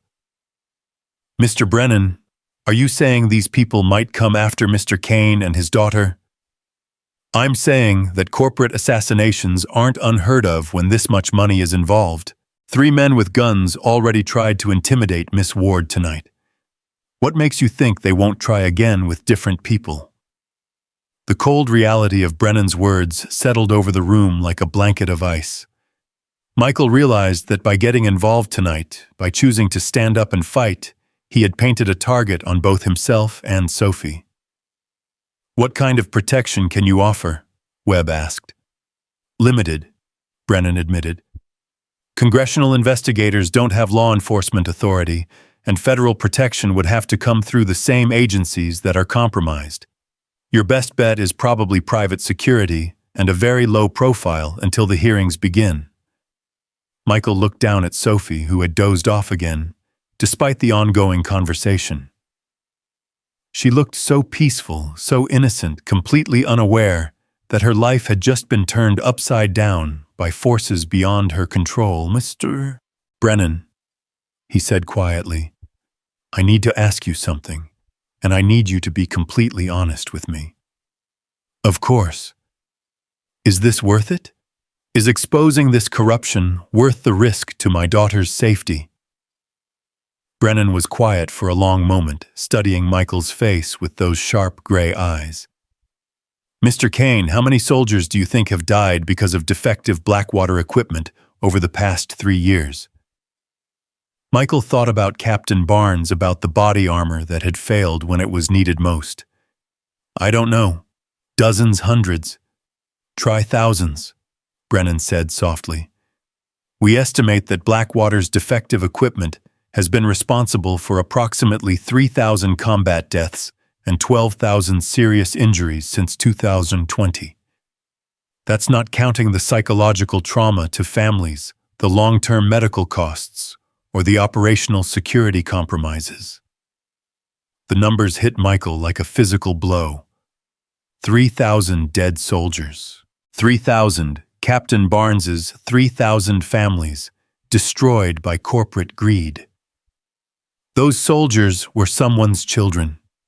Isabella added, her voice thick with emotion. Someone's parents, someone's siblings. They trusted their equipment to protect them, just like my father did. Michael felt something harden inside his chest, the same cold resolve that had carried him through the darkest missions of his military career. Sophie was his priority, would always be his priority, but she would grow up in a world where corporations could murder soldiers for profit, unless someone stood up to stop them. "What do you need from us?" he asked. Brennan smiled for the first time since entering the room, and it transformed his entire face. Testimony before the committee, detailed statements about everything that happened tonight, and patience while we build a case that will put these people away for the rest of their lives. And in the meantime, you disappear. New identities, new location, federal marshals, service protection, until the trials are over. Michael felt his carefully constructed life in Cedar Falls slipping away like sand through his fingers. The house he had bought for Sophie, the school where she was finally making friends, the quiet routine that had given them both stability after Sarah's death. All of it would have to be abandoned. "Daddy." Sophie's voice was drowsy but concerned. "Are we going on a trip?" Michael stroked her hair gently. "Maybe, sweetheart. Would that be okay with you?" "As long as we're together," Sophie said, with the simple trust that children have in their parents. "Where we go doesn't matter as long as you're there." The pure faith in her voice nearly broke Michael's heart. She had already lost her mother, had already been uprooted from everything familiar when they moved to Cedar Falls. Now she would have to start over again, all because her father had chosen to get involved in something that should have been left to someone else. But as he looked across the room at Isabella, Ward saw the determined set of her jaw and the fire in her green eyes that reminded him so much of her father. Michael knew he had made the right choice. Some things were worth fighting for, even when the cost was higher than anyone should have to pay. "Mr. Brennan," Isabella said, "when do we start?" "We already have," Brennan replied, pulling out his phone. "I'm calling Senator Williams now to brief her on the situation. She'll want to speak with both of you personally before we move forward." As Brennan stepped outside to make his call, Webb began gathering his papers and documents. "I'll need to make arrangements for protective custody and new documentation," he said to Michael. "It's going to be a complicated process." "How long before we can go home?" Sophie asked, her voice small and tired. Michael exchanged a look with Isabella, seeing his own uncertainty reflected in her eyes. Home. Where was home when everywhere you had ever lived was no longer safe? "I don't know, baby," he said honestly. "But wherever we end up, we'll make it home together." Detective Morrison stood up, his joints creaking after the long night. "Mr. Kane, for what it's worth, I think you did the right thing tonight. And if there's anything the Cedar Falls Police Department can do to help you, just say the word." "Thank you, Detective. That means a lot." Morrison nodded and headed for the door, pausing to look back one more time. "Take care of that little girl, Mr. Kane. She's lucky to have a father like you." As Morrison left, Michael found himself alone in the interview room with Isabella and Sophie. The fluorescent lights buzzed overhead, casting harsh shadows across their faces. But for the first time all night, the atmosphere felt calm rather than threatening. "Miss Ward," Michael said quietly, "I want you to know that your father would be proud of what you're doing. This took real courage." Isabella wiped away a tear that had escaped despite her attempts at composure. He always said that courage wasn't about not being afraid. It was about doing the right thing even when you were terrified. Smart man. He was. I just wish he was here to see this through to the end. Michael shifted Sophie slightly in his arms, feeling the solid weight of her small body against his chest. He is here. In you, in the fight you're carrying on for him. That's how we honor the dead, by making sure their sacrifices weren't meaningless. Brennan returned from his phone call with an expression that was both grim and satisfied. Senator Williams is convening an emergency session of the Armed Services Committee for Monday morning. She wants both of your testimonies on the record before Blackwater has a chance to mount a defense. That's 3 days from now, Webb noted. Can we keep everyone safe that long? We're going to find out, Brennan replied. The Marshal's Service is sending a team to escort you to a safe house. You'll be completely isolated until the hearings begin. Sophie looked up at Michael with confused eyes. Daddy, what's a safe house? It's like a special hotel, sweetheart. A place where people go when they need to be protected. From the bad people, from the bad people. Sophie considered this for a moment, then nodded with the adaptability that children possess. Okay. Can we get ice cream at the special hotel? Despite everything that had happened, despite the danger they were walking into and the uncertainty of their future, Michael found himself laughing. I'll see what I can do about that ice cream, baby. As they waited for the federal marshals to arrive, Michael looked around the interview room that had become the epicenter of a conspiracy that reached into the highest levels of government.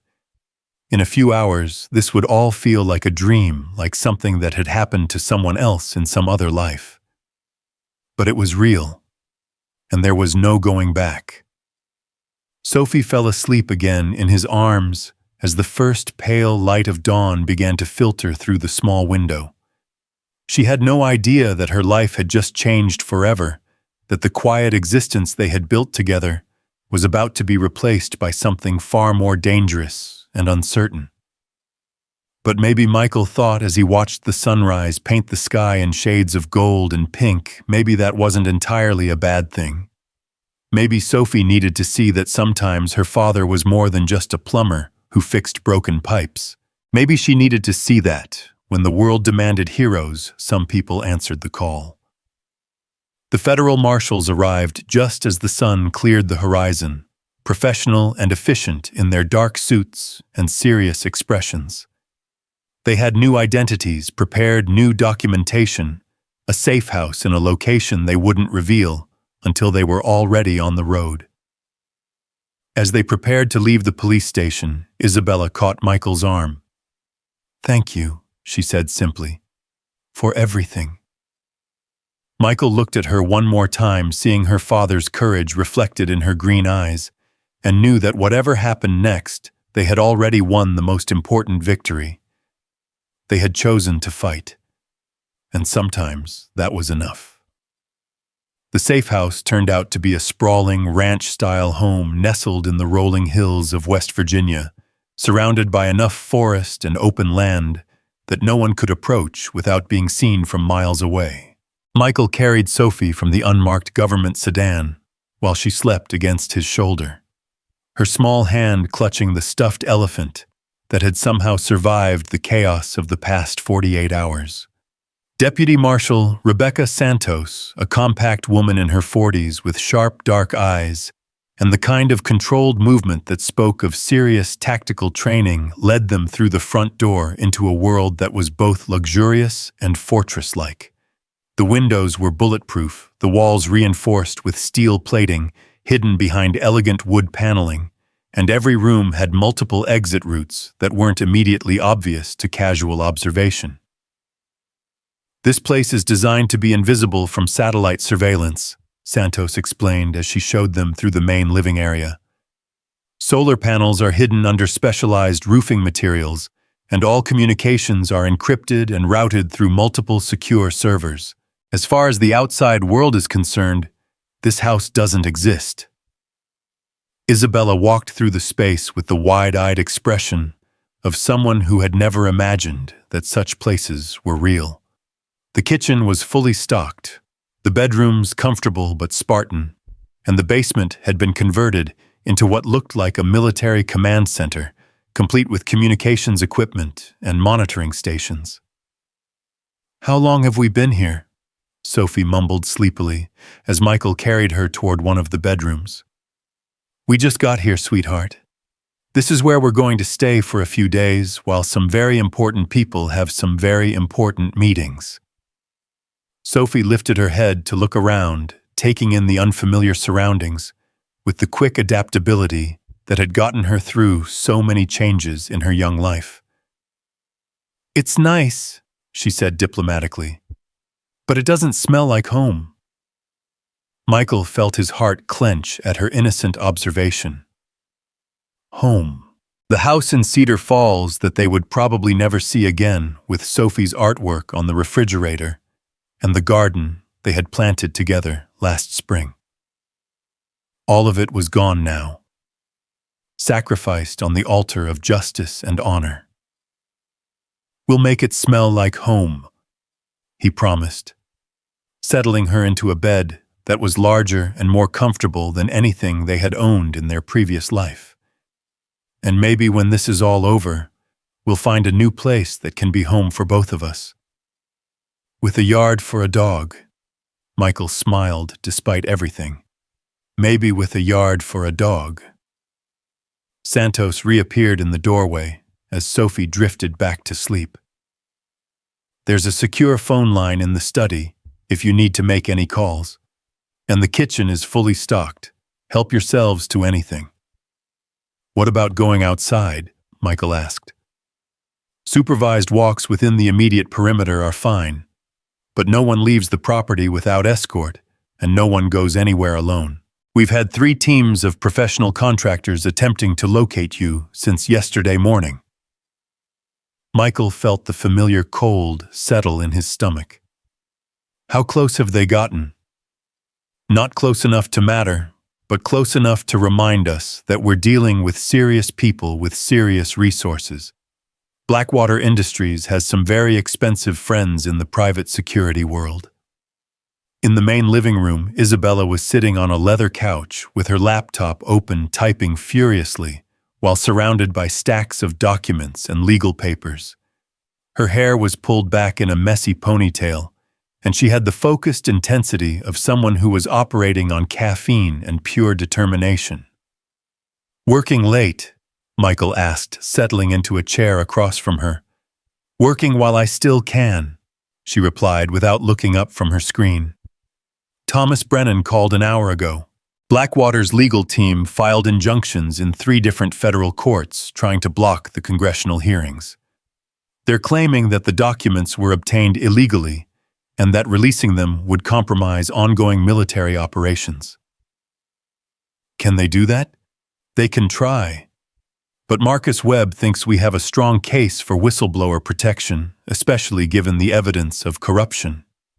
The problem is that legal challenges can drag on for months, and Blackwater knows that time is on their side." Michael watched her work, noting the determined set of her jaw and the way her fingers flew across the keyboard with practiced efficiency. She reminded him of her father in that moment, completely focused on the mission, refusing to be distracted by obstacles or setbacks. "Isabella," he said quietly, "can I ask you something personal?" She looked up from her laptop, her green eyes reflecting exhaustion, but also unwavering resolve. "Of course." "What made you decide to take this on? I mean, you could have just filed the documents with the appropriate authorities and walked away.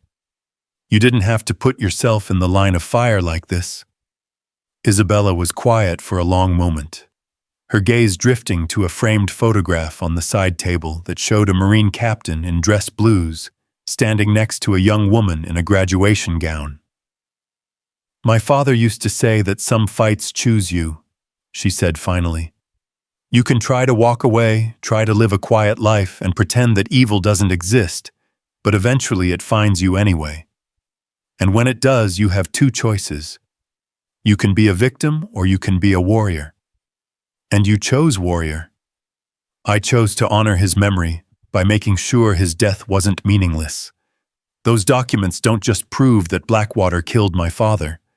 They prove that the people who were supposed to protect our soldiers sold them out for money. How do I walk away from that? Michael understood completely. It was the same logic that had driven him to intervene at Tony's diner, the same sense of honor and duty that had defined his military career. Some lines couldn't be crossed without consequences, and some debts could never be ignored. For what it's worth, he said, I think your father would be proud of what you're doing. I hope so. Some days I'm not sure if I'm honoring his memory or just trying to ease my own guilt for not being there when he needed me. Guilt? Isabella closed her laptop and leaned back against the couch cushions, suddenly looking older than her 30 years. He called me the night before his last deployment. Said he had some concerns about his unit's equipment, wanted to know if I thought he should file a formal complaint. I told him to trust the system to go through proper channels to give the military bureaucracy a chance to fix things internally. Michael felt his chest tighten as he began to understand the weight she had been carrying. You couldn't have known what would happen. Couldn't I? I'm a lawyer, Michael. I knew how those systems work, how easy it is for complaints to get buried or ignored. I should have told him to make noise, to go public, to do whatever it took to protect himself and his men. Instead, I gave him advice that got him killed. The raw pain in her voice reminded Michael of his own guilt over Sarah's death, the way he had second-guessed every decision during her final months.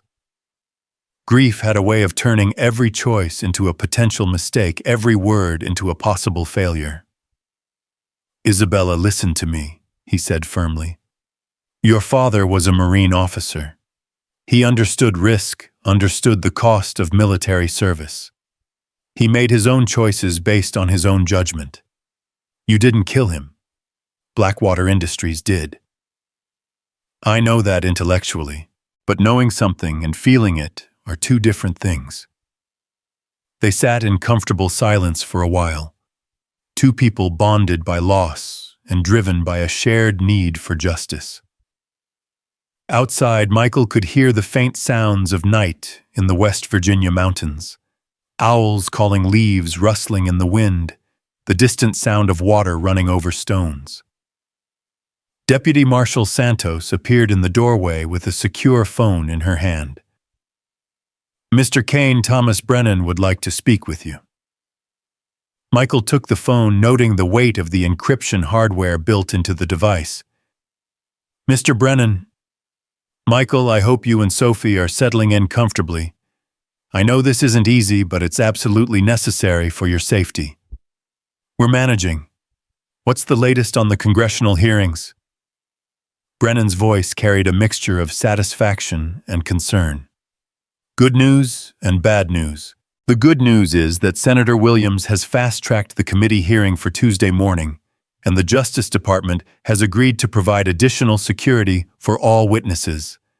The bad news is that we've identified at least 6 separate teams of private contractors who are actively hunting for both you and Miss Ward. Michael felt his blood run cold. 6 teams. Blackwater is pulling out all the stops. They've hired every major private security firm on the East Coast, and they're coordinating their search efforts through a centralized command structure. This isn't just corporate intimidation anymore. This is a military-style operation. What kind of resources are we talking about? Approximately 200 personnel, unlimited financial backing, and access to surveillance technology that most government agencies would envy. They've been tracking credit card usage, phone records, travel patterns, even analyzing social media posts from your friends and family members looking for clues about your location. Michael thought about Sophie sleeping peacefully in the next room, completely unaware that hundreds of people were actively trying to find and harm them. How secure is this location? Very secure, but not impregnable. The Marshals Service has protocols in place for exactly this type of situation, but we're dealing with adversaries who have resources that most criminals don't possess. What do you need from us?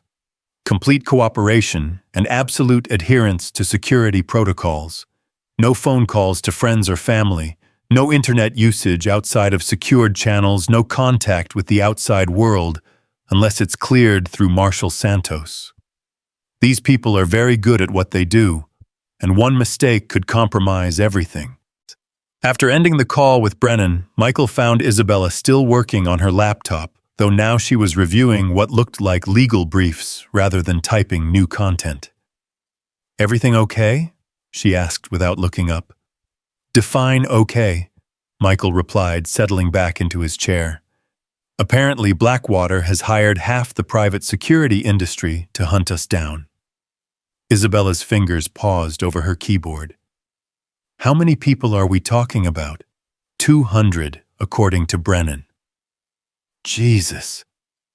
Isabella finally looked up, her face pale. "That's not corporate damage control, that's a war." "Yeah, well, we're fighting people who have billions of dollars at stake. I guess we should have expected them to take it seriously. Should we be worried about this place being found?" Michael considered the question, drawing on his military experience to assess their situation. "This house is well hidden and defensible, but it's not invisible. If they throw enough resources at the problem, eventually, they'll narrow down the possibilities. The question is whether we can get to the congressional hearing before that happens. And if we can't..." Michael thought about Sophie, about the trust in her eyes when she said that as long as they were together, everything would be okay.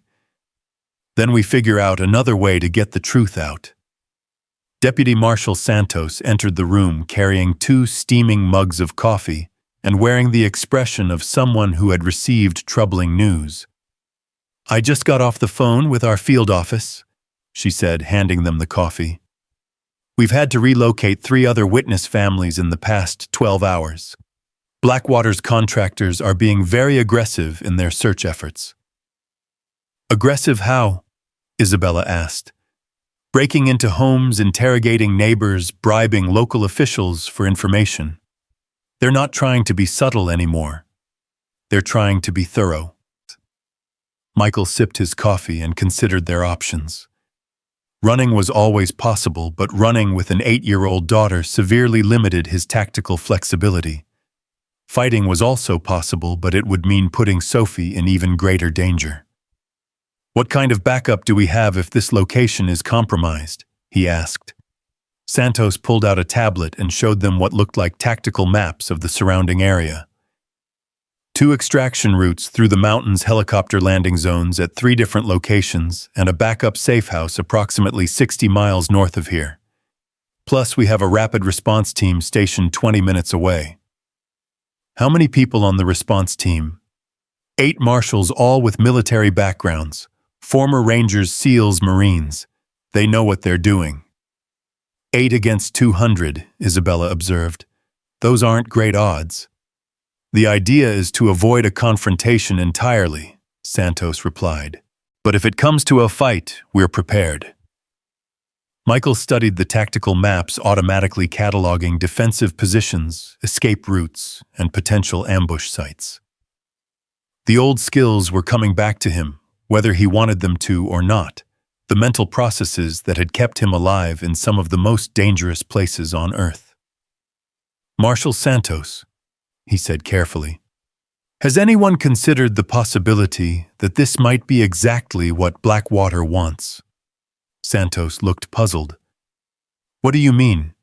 "I mean that maybe the point isn't to capture us before the hearing. Maybe the point is to make us disappear permanently. If we're killed while trying to evade capture, there are no witnesses to testify, no documents to be entered into evidence, no congressional investigation." The implications of Michael's words settled over the room like a dark cloud. Isabella's face went white, and Santos immediately began reaching for her secure communication device. You think they're planning to hit this location? Santos asked. I think they're planning to end this problem permanently, and we're the problem, Michael replied. The question is how far they're willing to go to solve it. Santos was already on her secure radio speaking in the clipped tones of military communication. Base, this is Safe House Alpha. Request immediate tactical assessment of potential hostile approach routes. Priority 1. While Santos coordinated with her backup team, Michael moved to the window and carefully peered through the bulletproof glass at the surrounding landscape. The house was situated on a small rise, providing good sight lines in all directions, but the heavy forest cover meant that a determined enemy could get within a few hundred yards without being detected. Michael, Isabella said quietly. Should we wake Sophie? Get her ready to move? Michael considered the question. On one hand, having Sophie awake and ready to move quickly could save precious seconds if they needed to evacuate. On the other hand, she was exhausted and traumatized, and she needed whatever rest she could get. Not yet, he decided, but have her clothes and shoes ready just in case. Isabella nodded and disappeared into the bedroom where Sophie was sleeping. Michael could hear her moving quietly around the room, gathering items and organizing them for a quick departure. Santos finished her radio conversation and returned with an expression that was both grim and determined. My team is going to full alert status. They're repositioning to cover all approach routes, and we're getting real-time satellite surveillance of the area. What about evacuation?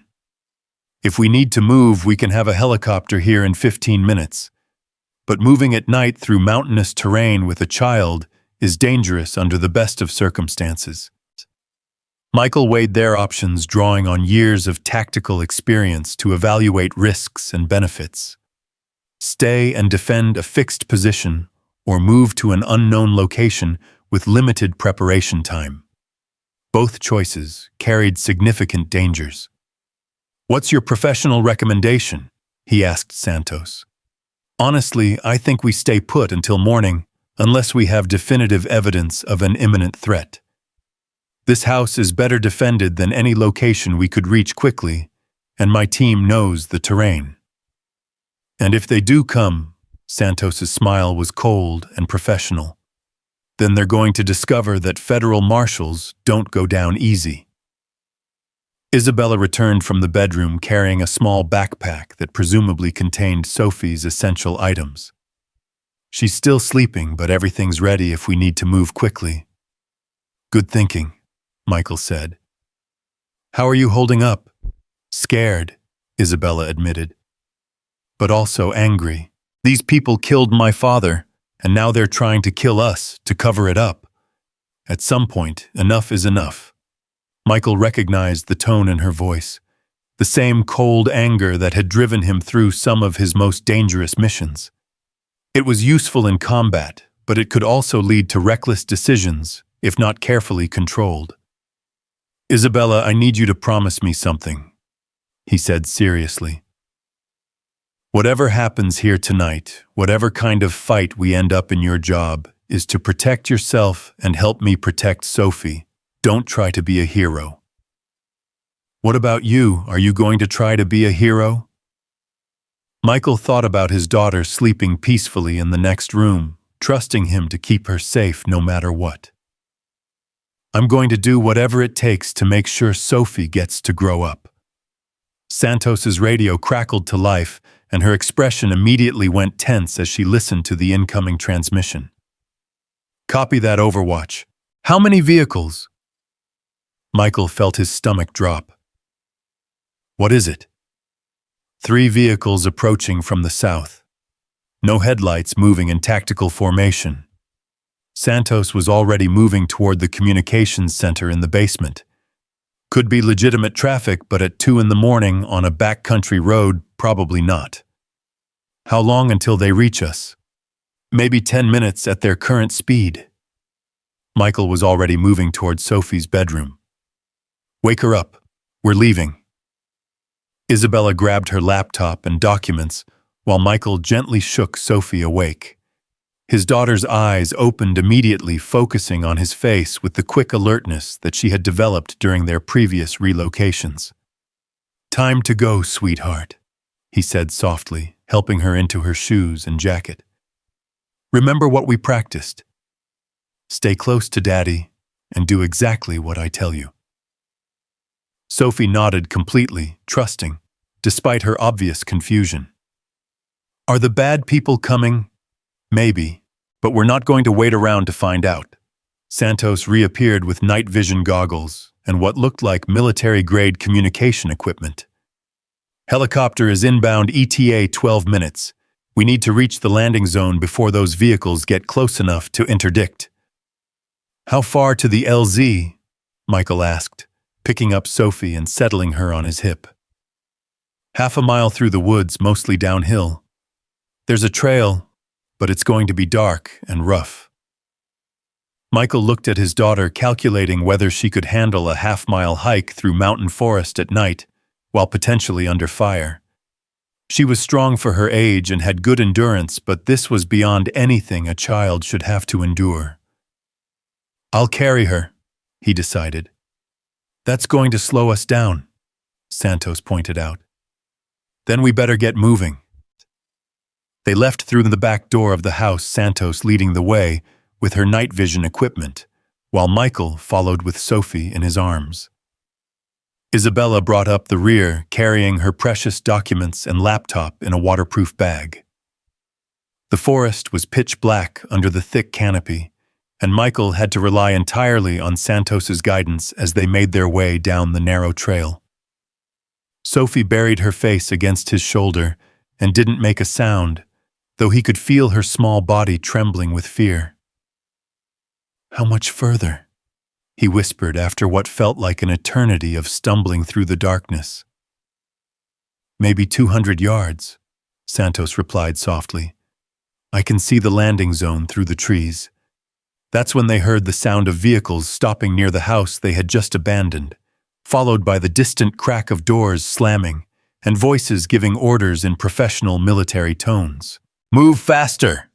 Santos urged, breaking into a jog despite the treacherous terrain. Michael adjusted his grip on Sophie and pushed himself to keep up, feeling branches tear at his clothes and roots catch at his feet. Behind them, Isabella was breathing hard, but keeping pace, driven by the same desperate need to reach safety. The sound of the approaching helicopter became audible just as they reached the edge of the landing zone. A small meadow carved out of the forest that was barely large enough for the aircraft to land. Santos immediately began signaling with a tactical flashlight, sending a coded message to the pilot. 30 seconds, she announced. That's when the shooting started. Muzzle flashes lit up the forest behind them as automatic weapons fire raked through the trees, bullets whining overhead and splintering bark from the ancient oaks and maples. Michael immediately dropped to the ground, rolling to shield Sophie with his body, while Santos returned fire with her sidearm. "Stay down!" he shouted to Isabella, who had thrown herself behind a fallen log. "Don't move until I tell you!" The helicopter appeared overhead like an angel of mercy, its searchlight illuminating the landing zone while its door gunner laid down suppressing fire toward the tree line. The pilot brought the aircraft down in a controlled crash, landing the skids hitting the ground hard enough to bounce before settling. "Go, go, go," Santos shouted, providing covering fire as Michael sprinted toward the helicopter with Sophie clutched against his chest. Isabella was right behind them, her legal training apparently having included some basic tactical awareness, as she kept low and moved in a zigzag pattern that made her a harder target. Michael reached the helicopter first, literally throwing Sophie through the open door before diving in after her.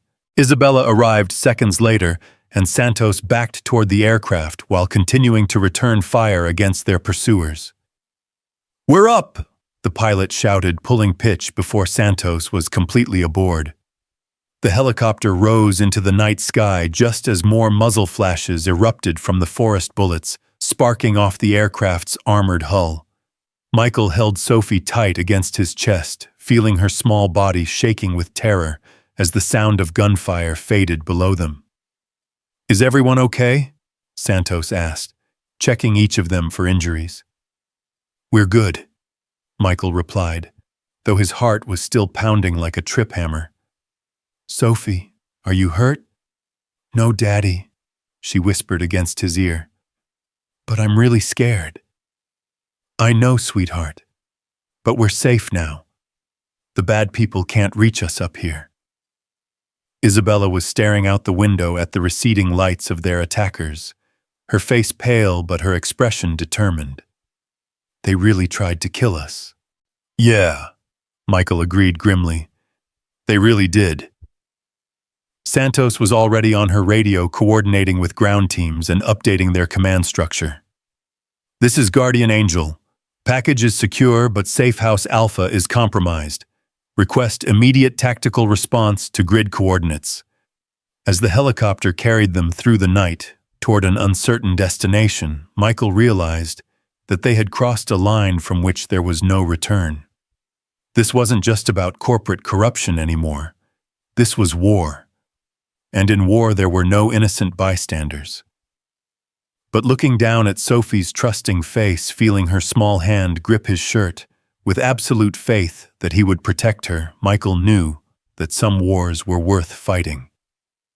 Some truths were worth dying for, and some debts could only be paid in full. The helicopter set down on the roof of a federal building in downtown Washington, D.C., as the first pale light of dawn began to paint the eastern sky. Michael carried Sophie down from the aircraft, her small body finally relaxed in sleep despite the chaos of the night.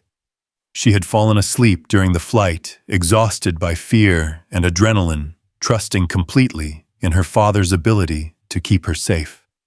Deputy Marshal Santos led them through a maze of corridors and security checkpoints that spoke of the highest levels of federal protection. Isabella walked beside Michael, her laptop bag clutched against her chest, like armor, her green eyes reflecting the same determination that had driven her father through his final mission. "Where are we?"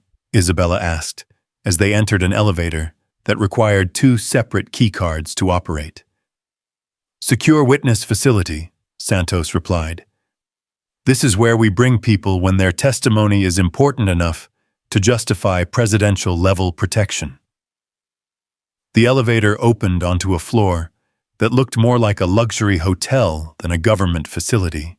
Comfortable suites, a common area with leather furniture and floor-to-ceiling windows overlooking the Capitol building, and a kitchen that was clearly designed for long-term occupancy.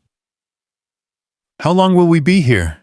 Michael asked, settling Sophie onto a couch where she could continue sleeping. "Until Tuesday morning," Santos said. "The congressional hearing has been moved up to 10 a.m. Senator Williams wants your testimony on the record before Blackwater can mount any more legal challenges." Thomas Brennan emerged from one of the suites, looking like he hadn't slept in days, his usually immaculate appearance rumpled and his sharp gray eyes rimmed with exhaustion. But there was something else in his expression, a satisfaction that spoke of battles won and enemies defeated. "You made it," he said with obvious relief. "When we lost contact with the safe house, we feared the worst." "We had some uninvited visitors," Michael replied dryly. "How did they find us so quickly?" Brennan's expression darkened. "We're still investigating, but it appears that Blackwater has access to surveillance resources that shouldn't be available to private contractors. Satellite imagery, NSA communication, intercepts possibly even real-time GPS tracking of federal vehicles. Someone in the government is helping them, Isabella said, her voice hard with anger. Multiple someones and at very high levels, which is why Senator Williams has decided to move aggressively. We're not just going after Blackwater anymore. We're going after everyone who enabled them. Isabella's lawyer, Marcus Webb, appeared from another suite carrying a stack of papers and wearing the expression of someone who had just won the legal lottery. "Isabella, you need to see this. We just received copies of Blackwater's internal communications from the past 72 hours. "How did you get those?" Michael asked suspiciously. Webb's smile was sharp as a razor. "Sometimes the best way to fight corruption is with more corruption. Apparently, Blackwater has some employees who aren't happy about attempted murder charges." Isabella took the papers and began reading, her eyes widening with each page. "This is incredible. They're not just trying to cover up the defective equipment. They're planning to blame the entire thing on foreign intelligence services." "What do you mean?" Michael asked. "According to these communications, Blackwater is prepared to claim that the documents were fabricated by Chinese intelligence as part of a campaign to undermine American defense contractors. They're going to say that my father was a traitor who was working with foreign agents." Michael felt rage surge through him like molten steel. "They're going to destroy a dead man's reputation to save their own skins." "Not if we stop them first," Brennan said grimly, "which is why tomorrow's hearing is so crucial. Once your testimony is on the congressional record, it becomes much harder for them to spin this as foreign manipulation." Sophie stirred on the couch, her eyes fluttering open to focus on Michael's face. "Daddy, where are we now?" "Washington, D.C., sweetheart. Remember I told you about the place where all the important government people work?" Sophie sat up and looked around the luxurious suite with wide eyes. "Are we important government people now?" "No, baby. But we're here to talk to the important government people about some very serious things. About the bad people who tried to hurt us." Michael exchanged a look with Isabella, seeing his own protective instincts reflected in her expression. Sophie had seen too much, experienced too much trauma for a child her age, but she had also shown remarkable resilience and courage. "Yes, about the bad people, and about making sure they can't hurt anyone else." Senator Patricia Williams arrived an hour later with an entourage that included committee staff, legal advisors, and what Michael recognized as a full security detail. Williams herself was a woman in her 70s with silver hair and the kind of commanding presence that came from decades of political battles. "Mr. Kane," she said, extending her hand with a firm grip that spoke of genuine strength. "Thank you for your service to this country, both in the military and in what you're doing now." "Thank you, Senator. Though I have to say, this isn't exactly what I signed up for when I decided to have pizza with my daughter." Williams's laugh was warm and genuine. "The best heroes are usually the reluctant ones. And Miss Ward," she turned to Isabella, "your grandmother would be so proud of what you're accomplishing here. Margaret Barnes was one of the finest public servants I ever had the privilege to work with." Isabella's eyes filled with tears at the mention of her grandmother. "Thank you, Senator. That means everything to me." William settled into a chair across from them, her expression growing serious as she shifted into business mode. "I want you both to understand exactly what tomorrow's hearing represents. This isn't just about punishing Blackwater Industries for corporate malfeasance. This is about exposing a level of corruption that threatens the fundamental integrity of our military procurement system." "How high does it go?" Michael asked. "Higher than anyone wants to admit. We have evidence of bribery and conspiracy that reaches into the Pentagon, the State Department, and at least 3 congressional offices.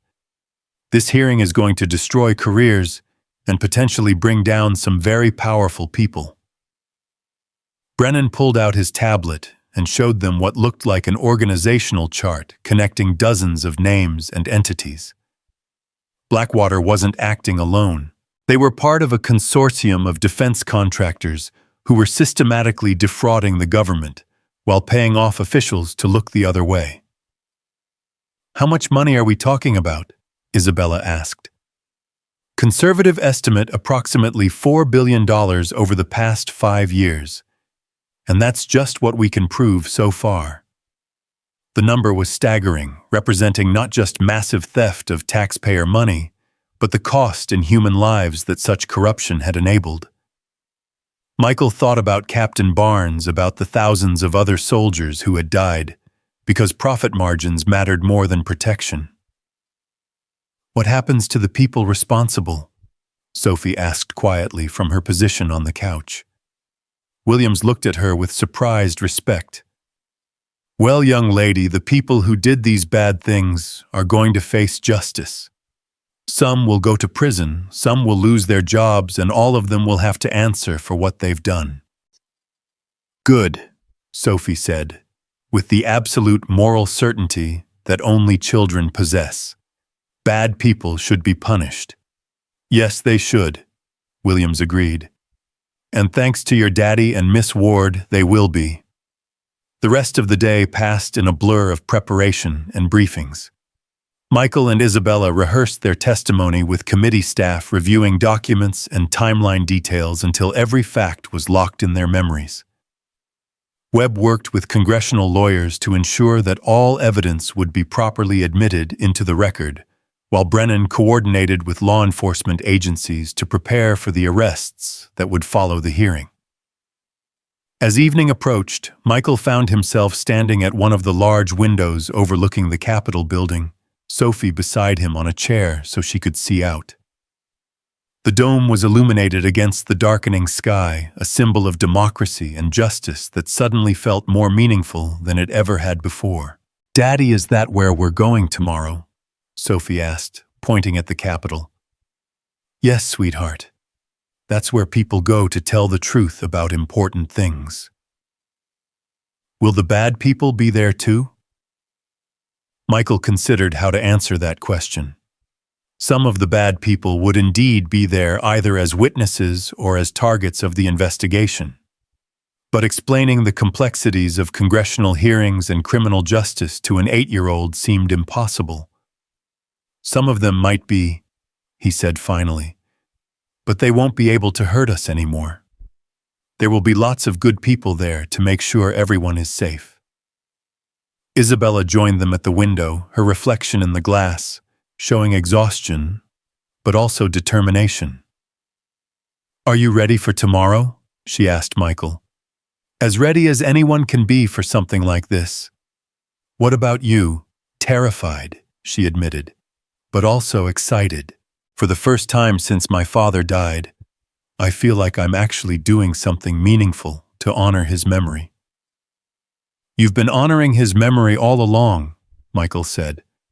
"Everything you've done, every risk you've taken, every document you've preserved, all of it has been about making sure his death wasn't meaningless. Do you think it will make a difference? I mean, really make a difference?"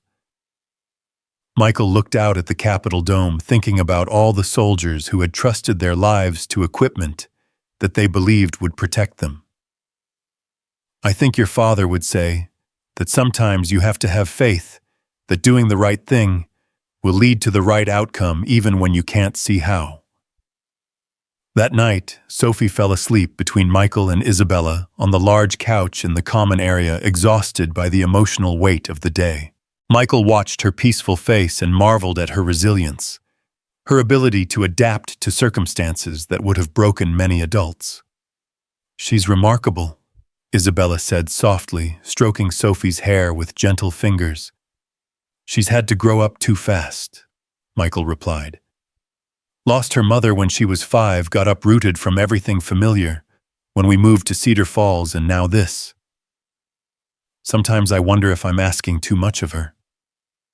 "You're not. You're showing her that there are things worth fighting for, causes worth taking risks for. That's a gift, Michael, even if it doesn't feel like one right now." "What happens after tomorrow?" "Assuming everything goes according to plan, and the bad guys get arrested, and justice is served. What then?" Isabella was quiet for a long moment, considering the question. "I honestly don't know. My old life is gone just like yours. I can't go back to small-town law practice after this. Too many people know who I am now, too many enemies who might want revenge. So what will you do? Maybe continue investigating defense contractor corruption. There are other companies like Blackwater, other officials taking bribes, other soldiers dying because of defective equipment. Maybe this is just the beginning. Michael understood the impulse. Once you opened your eyes to this level of systemic corruption, it became impossible to ignore. But he also thought about Sophie, about his responsibility as a father to provide stability and safety. I keep thinking about what kind of world I want Sophie to grow up in, he said. A world where corporations can murder soldiers for profit, or a world where people like us stand up and fight back. And which world do you want? I want the world where we fight back. Even if it's harder, even if it's dangerous. I want her to know that her father was someone who did the right thing when it mattered. The morning of the hearing dawned clear and cold with autumn frost covering the windows of their secure suite. Michael woke early to find Sophie already awake, sitting in her pajamas and staring out at the Capitol building. "Big day, huh?" he said, settling beside her. "Are you scared, Daddy?" Michael considered the question seriously. Was he scared? Absolutely. Scared of testifying before Congress, scared of the media attention that would follow, scared of the ongoing danger to his family. But he was also something else. Determined. A little scared, he admitted, but also ready. Sometimes being scared means you're about to do something important. Mommy used to say that courage isn't about not being afraid. It's about doing what's right even when you are afraid. Michael felt his throat tighten at the mention of Sarah. Your mommy was a smart lady. She would be proud of you, wouldn't she, for helping people and fighting the bad guys? I hope so, sweetheart. I really hope so. 2 hours later, they were in a convoy of black SUVs heading toward the Capitol building, surrounded by enough federal security to protect a head of state. Michael wore his best suit, the one he had bought for Sarah's funeral and hadn't worn since, while Sophie sat beside him in a blue dress that made her look older than her 8 years. Isabella rode in the lead vehicle with Senator Williams and the committee staff reviewing her testimony one final time. Through the bulletproof windows, Michael could see crowds of reporters and protesters gathered outside the Capitol, held back by police barriers and federal security. There are a lot of people, Sophie observed, pressing her face to the window. They're here because what we're doing today is important, Michael explained. Sometimes when people try to fix big problems, other people want to watch and see what happens. The convoy pulled up to a secure entrance away from the media crowds, and they were quickly escorted through corridors lined with marble statues and historical paintings. The Hart Senate office building felt like a temple to democracy, all soaring ceilings and echoing footsteps. The hearing room was larger than Michael had expected, with rows of seats for spectators and a raised dais where the senators would sit in judgment. Television cameras were positioned throughout the room, and technicians were testing sound equipment and lighting systems. This is really happening, Isabella said, her voice barely above a whisper. Yes, it is, Senator Williams replied, appearing beside them with her usual commanding presence. And thanks to both of you, justice is about to be served. As the hearing room filled with spectators, media representatives, and congressional staff, Michael noticed several familiar faces among the crowd. Agent Chen sat in the back row, flanked by FBI agents, and looking like she had aged a decade in the past week. Thomas Brennan took a seat near the front, his tablet and documentation at the ready. But it was the group of men in expensive suits sitting in the section reserved for Blackwater Industries that drew Michael's attention. Corporate lawyers, public relations specialists, and executives who had probably never been within 1,000 miles of a battlefield, but had profited from the blood of soldiers. All rise for the Honorable Committee on Armed Services, the clerk announced, and the room fell silent as Senator Williams and her colleagues took their seats. This hearing will come to order, Williams said, her voice carrying clearly through the sound system. We are here today to investigate allegations of fraud, corruption, and criminal conspiracy involving Blackwater Industries and various government officials. Our first witness is Miss Isabella Ward, daughter of the late Captain James Barnes, United States Marine Corps. Isabella walked to the witness table with her head held high, her hands steady as she was sworn in to tell the truth. Michael felt a surge of pride as he watched her take her seat, knowing that her father would have been incredibly proud of this moment. Miss Ward. Senator Williams began. Please tell the committee how you came to possess the documents that form the basis of this investigation. For the next 2 hours, Isabella laid out the case against Blackwater Industries with the precision of a prosecutor and the passion of a daughter seeking justice for her father's death. She presented financial records showing bribes paid to government officials, communication logs revealing the conspiracy to cover up equipment defects, and test results proving that Blackwater executives knew their armor was failing in the field. The Blackwater legal team tried to object on grounds of national security and document classification, but Senator Williams shut them down with the authority of congressional oversight. Each piece of evidence was methodically entered into the record, building an unshakable foundation for criminal prosecution. When Isabella finished her testimony, the hearing room was silent except for the clicking of camera shutters and the scratching of reporters' pens. She had done more than just present evidence. She had honored her father's memory and given voice to every soldier who had died because of corporate greed. Mr. Kane, Senator Williams called, please approach the witness table. Michael kissed Sophie's forehead and walked to the front of the room, feeling the weight of hundreds of eyes upon him. As he raised his right hand to be sworn in, he thought about Captain Barnes, about the moment in Afghanistan when a good man had risked everything to save a stranger's life. Mr. Kane, Senator Williams began after he was seated. You served with Captain Barnes in Afghanistan, is that correct? Yes, ma'am. He was the Marine liaison officer attached to my SEAL team during Operation Fallen Angel. Tell the committee about Captain Barnes's character and service. Michael looked out at the crowded hearing room, seeing Isabella's encouraging nod and Sophie's trusting smile. Captain Barnes was the finest officer I ever served with. He was brave, dedicated, and completely committed to the welfare of his men. He saved my life during an enemy ambush, taking shrapnel wounds to pull me out of a kill zone. And how did Captain Barnes die? He was killed when his body armor failed to stop enemy rounds that it should have easily defeated.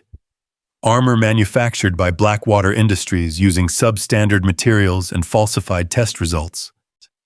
For the next hour, Michael detailed everything that had happened since that night at Tony's diner.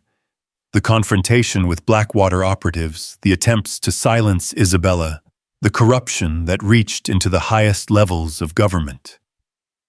His military training served him well, allowing him to present facts clearly and calmly, despite the emotional weight of his testimony. When he finished, Senator Williams leaned forward with the expression of someone who had heard enough evidence to render judgment. Mr. Kane, in your professional opinion as a former Navy SEAL, how many American soldiers have died because of Blackwater Industries' criminal conspiracy? Michael thought about the thousands of service members who had trusted their lives to equipment that was designed to fail, about families destroyed by corporate greed masquerading as patriotism. Conservative estimate, Senator, at least 3,000 dead, 12,000 wounded, and that's just what we know about. The number hit the hearing room like a physical blow. Gasps echoed from the spectator section, and even some of the senators looked stunned by the scope of the tragedy. Thank you, Mr. Kane. You and Miss Ward have performed a great service for your country today. As Michael returned to his seat beside Sophie, he saw FBI agents moving through the spectator section with arrest warrants. The Blackwater executives were taken into custody first, followed by several men who appeared to be government officials. Even Agent Chen was quietly escorted from the room, her career and freedom forfeit for her role in the cover-up. "Is it over, Daddy?" Sophie asked quietly as they watched the arrests unfold. "The hearing is over," Michael replied. "But the work of justice is just beginning." Senator Williams gavelled the hearing to a close, but not before making a statement that would dominate news coverage for weeks to come. The evidence presented today reveals a level of corruption that strikes at the very heart of our military's ability to protect those who serve. Blackwater Industries and their co-conspirators will face the full weight of justice, and this committee will continue its investigation until every criminal is held accountable. As they left the Capitol building, through the same secure entrance, Michael noticed that the crowds of protesters and reporters had grown substantially. Word of the hearing's revelations was already spreading, and the public was demanding answers.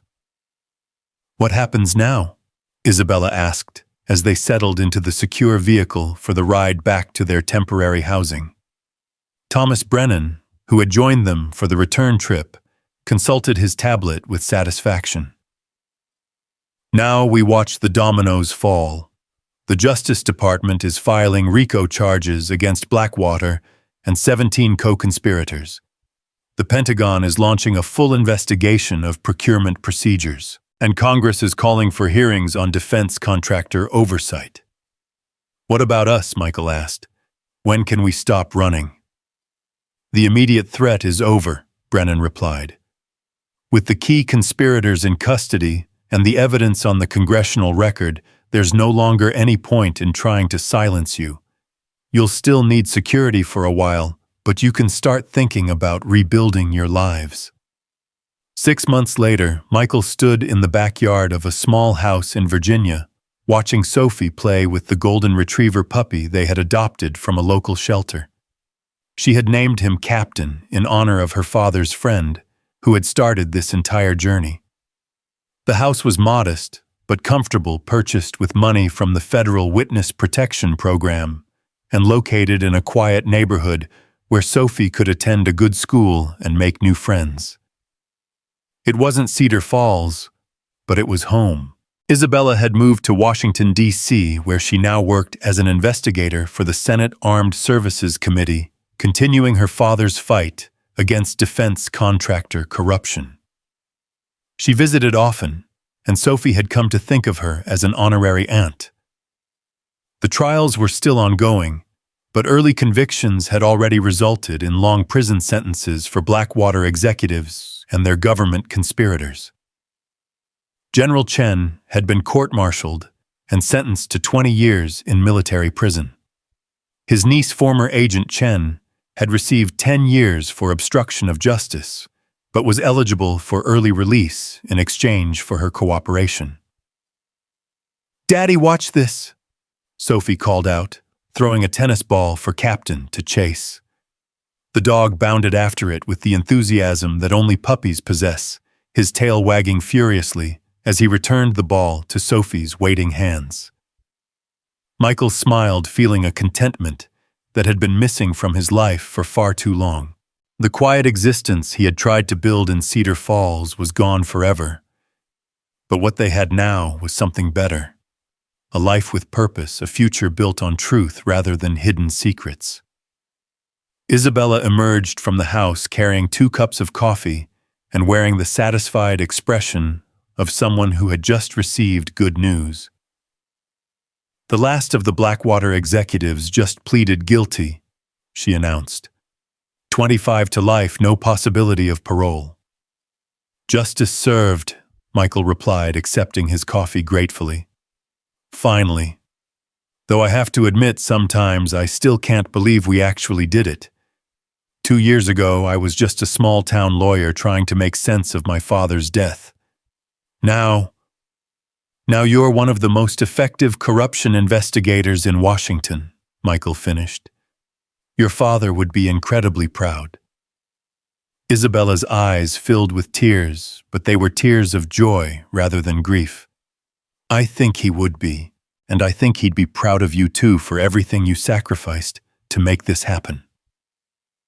Michael looked at Sophie, who was now teaching Captain to sit and stay with the patience that came naturally to children.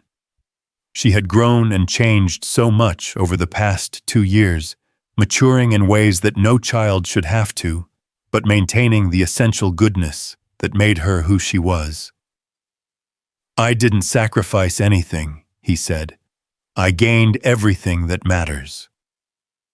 That evening, as Sophie worked on her homework at the kitchen table and Captain slept at her feet, Michael received a phone call that would change their lives once more. Mr. Kane. The voice was unfamiliar, but carried the authority of military command. This is General Patricia Morrison, commanding officer of the Army Special Operations Command. I was wondering if you might have time to meet with me this week. What about, General? About a job offer. The Army is standing up a new unit focused on investigating defense contractor fraud and corruption. We need someone with your unique combination of military expertise and investigative experience to lead it. Michael looked at Sophie, who was concentrating intensely on her math problems with the same focus she brought to everything important in her life. A government job would mean stability, good benefits, and the chance to continue the work that had become his calling.